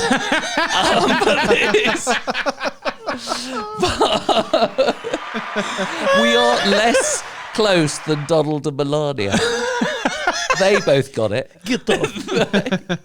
Even taking your temperature, she never got it. That was She did funny. cover her. She did wear a mask and she was really careful. But I even once did cough in her face. I didn't know a cough because the thing with that cough you get is you're just talking and suddenly go and you do just cough. I just found it just catches. It was that sort of weird cough. And I coughed right in her face, and I went, oh shit. So I was thinking, what if she now She's so dies? hard, she doesn't it? Just, I know. I'm not fucking bothered. But women just don't get it the same way men do. They don't seem to get it as badly. Okay. COVID. I mean, you can get it badly, but generally it's middle-aged, tubby men like me and Boris Johnson. Great! Get it? You are not tubby, are you? Oh, come on. It's getting there. It doesn't So- show in the face, though. That's why you're very Thanks, lucky. babe. Yeah, you look like a bowling pin. So you're so complimentary. It's from money. This one, you can tell he's from money. Yeah. Good stuff. Oh, no, you're wonderful. Oh no, you're not Oh, tubby. you're lovely. I'm Oh, tubby. it's wonderful. Your accents Look are at you, just talented. thoroughly entertaining. Where'd you find hats that fit you? We've had 2 Have a Word submissions. So Well, we've had loads, but you've picked 2. yeah, I've picked 2. So, hello Lids, can you have a word with my sister? She's threw her dummy out the pram because she's got a new girlfriend and has been with her for 6 months or so. Now, her birthday's just been, and I've got no pictures of my sister with her new girlfriend. So I took an old picture from my sister's wedding of her and her ex-wife and photoshopped the new girlfriend's face on her ex-wife's face. Oh, fuck. They've now both deleted me off Facebook and are having a sulk about it. Tell her to grow up and take a joke. Cheers, Lids. So, Hal, do you think that this lad do you understand what he did? Yeah. Do you think what he did should be taken as a joke? Do you think it should be fine? Or do you think maybe his sister's got a point? Like, for example... What's he implying? Touchy lesbians? Bloody hell, they're so touchy. But they're usually not. They're usually quite solid, tough people. But I'm shit. Oh shit! I got excited. I got excited by the political incorrectness of this podcast. No, they're not. They're love. I actually. Say Can I anything say? about the fucking lesbians, mate. They're quite robust. I love lesbians. I Take always a have. fucking joke. No, but I've always sorry. That's a huge stereotype. Of course it is, Hal. But I we used to- trade on huge stereotypes. But I used to go down quite well with lesbians. Did you? No, but not in that way. But there was a gay club in London that Simon. Do you remember Simon Happily? No. Happily yours.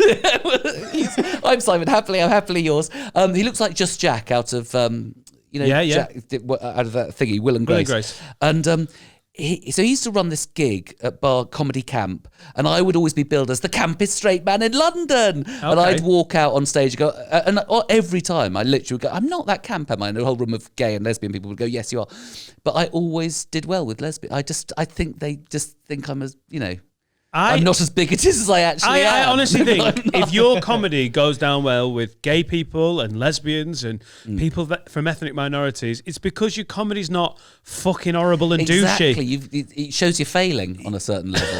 I love it. Manchester's got a huge gay population, and I love it when you play to like gay couples at the front, or there's it's great, and you're like, oh yeah, this works. My comedy works because, no one's victimized in my comedy. Also, just to do a positive stereotype, from my experience, people from the LGBT community have got such a strong sense of humor that they tend not to get very offended by anything, even humor at their expense. I've told this story before, I think, but I've got a routine which fucking every single one of our listeners is probably sick of me talking about. The Victoria's Secret routine, which is about them. I've never heard of it. Saying that they'd never have a fat or a transgender model, and I did it, and there was a woman with blue hair, middle-class white woman at the store in London who was like, this is so offensive, it's really transphobic. And a trans woman shouted, well, I'm trans, and I think you're a fucking idiot, shut up. And I've got that footage, and it just, because of the zoom on the camera, it's just not quite worth putting out, so that's why I put a different version out, but... Yeah, it's the Karens, isn't it? It's all the fucking wallflowers. Yeah. But that's always the problem with being offensive. It's usually other people. I remember doing a gig in Cheltenham on my tour, and I said, this is a very white room. And as I said it, I saw a black woman, and I went, oh, a black woman. It's just really... And I promise you, and she looked back up at me, and I went, and I honestly said, is it tough being black in Cheltenham? And her timing was beautiful. She just went, it is now. I was like, hey, that was class. That was absolutely. Yeah. But you do, but precision. It's just the comedian mind working, isn't it? When you're like, oh, it's very white. Oh, it's not very white, and then oh my god. But it is that thing of people when you're joking or pointing something out, other people they're sort of trying to hide their own phobias or their own bigotry by being all very nice. It's like when my grandparents would meet. I remember a black friend coming to my house at a Christmas party, and my grandparents were like, "Oh, hello, lovely to meet you. Oh, how lovely!" They were so excited because they're actually really quite racist, and they really thought I'm meeting a black person. And I think. But there is that thing, isn't there? And you can see that in certain country areas, certain parts of the country where there's not many different races. Everybody's more tense and wanting to be nicer because they know. I like subtle homophobia, watching subtle homophobia. So now when people are like, oh my God, I'm gay. Now, genuinely, as a nation, we're so used to like the entertainment sector feeding us. That's what a gay man looks like. People are like, yo, I like gays, and you're like in the small village, right? Yeah, we're fine with gays, but they don't like it when someone's like, hi, my name's Dave, and this is my husband, Rich. And they're like, huh? Yeah. Huh? You're not gay. You're not gay. Alan Carr's a gay. What kind of fucking gay are you? He's got a fucking Rich. Doesn't seem very gay to me. Like, that's a new layer of homophobia to deal with when you're like, well, if you're not going to fucking flounce around, I mean, you're not even earning my respect. Very true. Don't stick fucking Photoshop pictures on anyone's face. So if I'm torn, for your and Laura's anniversary, if I got a moon pig card printed and it was you and Laura, but I replaced, I did some digging, found Laura and her ex-boyfriend, and just put your face on him, would that bother you? Derek, we call him Derek. He comes up. He was a bell-end. Was he really called Derek? No, he wasn't. Oh, but it's like the little thing name we've got for him. What was his real name? He was such a rat, mate. And Laura looks back and goes, I can't believe I was with this fucking bell-end for so long. But he has really made my life easier because every time I'm not just a massive, horrible cunt, she's like, well, you're doing all right. That is true. You're doing all right. That's great. I don't think it'd go well. Just with present ideas. With Christmas coming up. Would it piss you off though? No, no. When you got your ball out before, when we were doing promo, I was trying to record an advert. He got his testicle out and flicked it at me. I nearly lost my temper. But with that photoshopping, yeah. I do think there is a problem. I don't want to cause extra problems for the sister. If she's sensitive about that, there's a problem in her current relationship. That's what I reckon. If you're that I think it's a major. I think it's, I say that as, Yeah, maybe she's still in love with her ex. Yes. I don't think this is an isolated incident.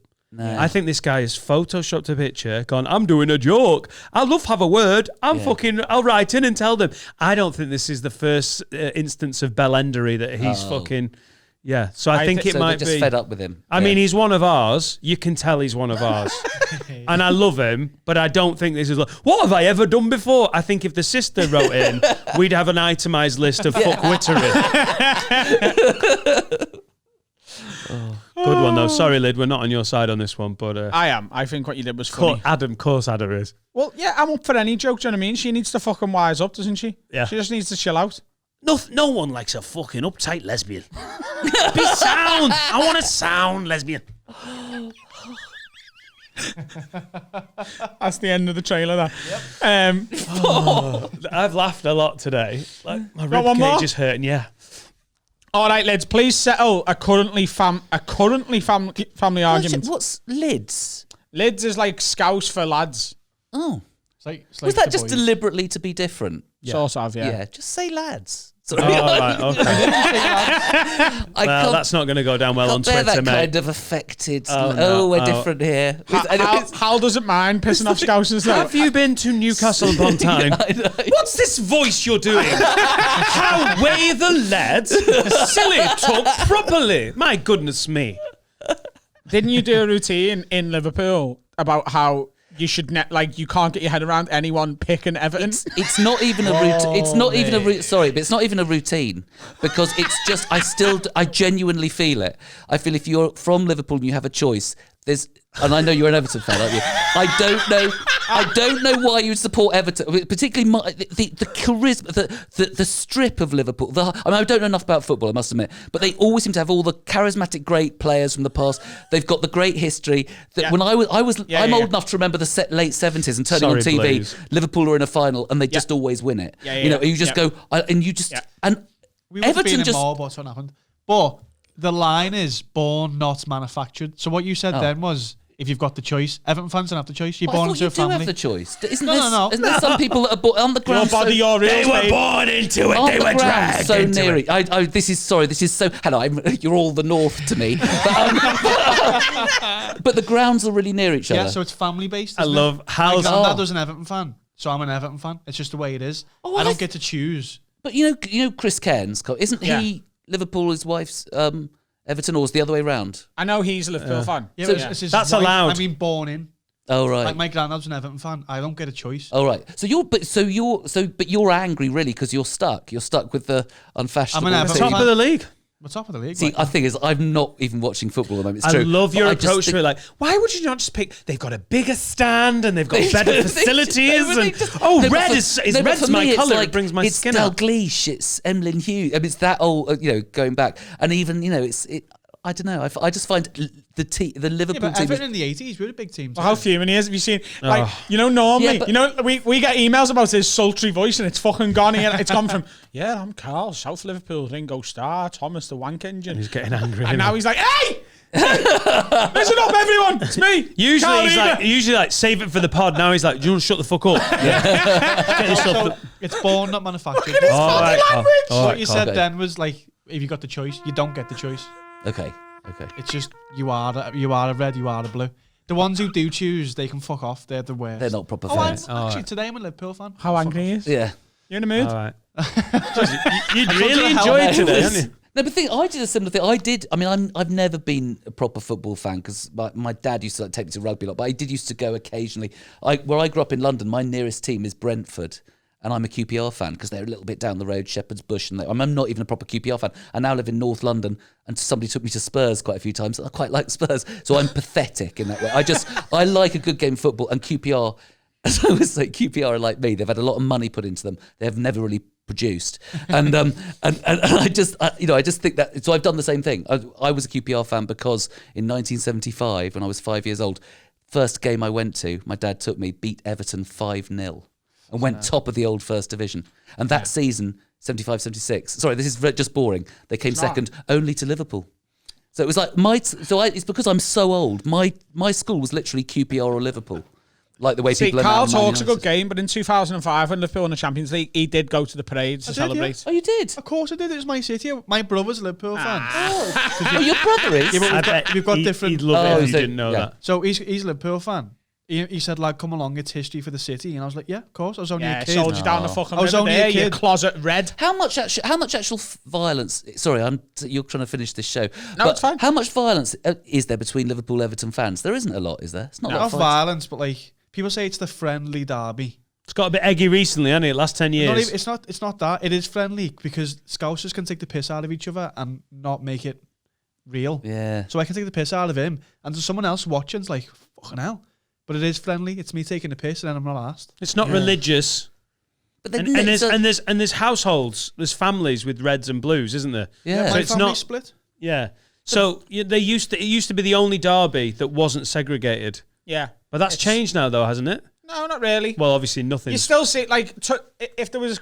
So Liverpool play Everton tomorrow, and if fans were allowed in, and let's just say right now it's fucking ridiculous that they're not at the minute, you would see a couple of red... Is it at Goodison tomorrow? Goodison tomorrow, yeah. So you would see a couple... You wouldn't see them in the Gladys Street end, which No, is... it used to be no away end, didn't it? Yeah, it was the only league fixture that didn't have an away end and home. That's before our time. That's long before. Oh, that. sorry. So I thought it was non-segregated. But when I had a season ticket in the Gladys Street, which is like our main... It's like where like the fans sit, like the real fans. And I was at the derby once. At the derby once, and he was a Liverpool fan. And their coach scored a penalty and he celebrated.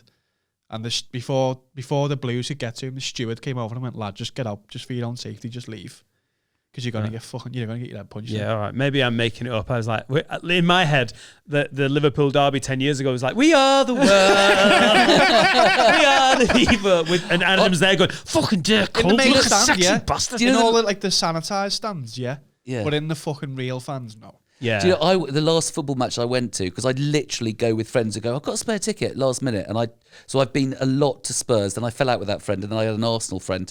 And we're just near where I live. The last game I went to, no, I'm terrible. I know. I really am. I do love it. Bleed free tickets. I'm really the worst kind of, football, it's so interesting. Because my psycho thing is rugby. I'm a big Saracens fan, and everybody hates us. We are like, man, we've broken the rules of salary cap. We're all fucked. Anyway, but I'm really into that. And the last game I went to was Arsenal Spurs. And I, being a rugby fan, so enjoyed it. Not just because I was with Arsenal people and secretly Spurs won 2-0. It was a couple of years ago. And I secretly prefer them. But there was some really good fighting. Proper fighting broke out in the ground. There were police there. Hal's like not even facing the pitch. Like, no, I know this sounds really terrible, but we were in a little box, okay? Because this friend of mine's a bit loaded. And they were, and you miss that at rugby. Rugby, there's kind of bitchiness. But that abuse and the hating each other and throwing stuff. And I know it's terrible football, but it is entertaining to watch. It's entertaining to see. Oh my God, he's, and the abuse of players. And I go, I hate it at rugby. I get so angry if people behave like that. Football, I sit there and go, it is part of it. It's great. I went to Arsenal when I got Rob Beckett's season ticket for the match. It was Arsenal-Fulham about 5 years ago. Chris Martin, comedian Chris Martin, took me down. He was like, Beckett. I didn't think you were going with the lead singer of Coldplay. So he was in Australia, and he was like, look, you can have the ticket. I was like, brilliant. It was Fulham, and we were near the away corner. And in my head, I was like, well, Fulham are like, yeah, we're in London, but we're kind of all right. It's just, Fulham to me is just dead middle class, not really proper. I was like, Arsenal will be like, yeah, it's the Fulham fans, but it's just a little local derby. Yeah. And when it started getting eggy, I was like, oh, it's fucking edgy. Yeah. Football everywhere is edgy. You think Arsenal-Tottenham's going to be proper rivalry. Yeah. The Fulham fans, I was like, what are you angry about? They were fucking fuming. There's no ciabatta. Do you know you're Fulham, don't you? I'll fucking murder you. But wouldn't and then get an Uber. I would love to go to an Old Firm game in Glasgow, wouldn't you? I would love to go with you to an Old Firm game because I you know when you're like, oh God, I'm English at the Old Firm. If I was stood next to you, I'd be in less danger. It's true. It's true. The fuck is this, by the way? Like, oh my God, it's amazing. It's like when I did the Hit him again. Go on, it's so much fun to watch. Anyway, I did the Belfast Empire once, the comedy club in Belfast, and like notoriously it's harder for English acts there, and they normally at a maximum have one English act on the bill. But there was two, so it was me and I won't name the comic, but someone from down south, and they opened and I was closing. And when they fucking English bastards, get off our fucking stage, horrendous set. And then when I walked on, they'd sort of got over that because they were like, not quite as bad, sort of got a bit of the Celtic. Well, there's only one left. we can't be mean to this one as well. I'm ruder. That's the thing. Is that the best thing is to be ruder. Yeah. So I love doing a gig in Belfast because I've got a way in with my wife being Northern Irish, so I've got all those Northern Irish jokes. But I do that thing of going, my wife is Northern Irish, so I do come here a lot more than I'd really like to. And I just that will Scrabble. It's Reminded me of some of your old stuff. Fucking great stuff when I first saw you. marching round the house. Yeah, sorry. Is that a pod, Adam? I think it is a pod. Oh, You've got a podcast starting soon, I believe. Is that not like today? The thing is, it's not even got a title, but Okay. it's hopefully is starting very soon. It's me and Dan Skinner. You know.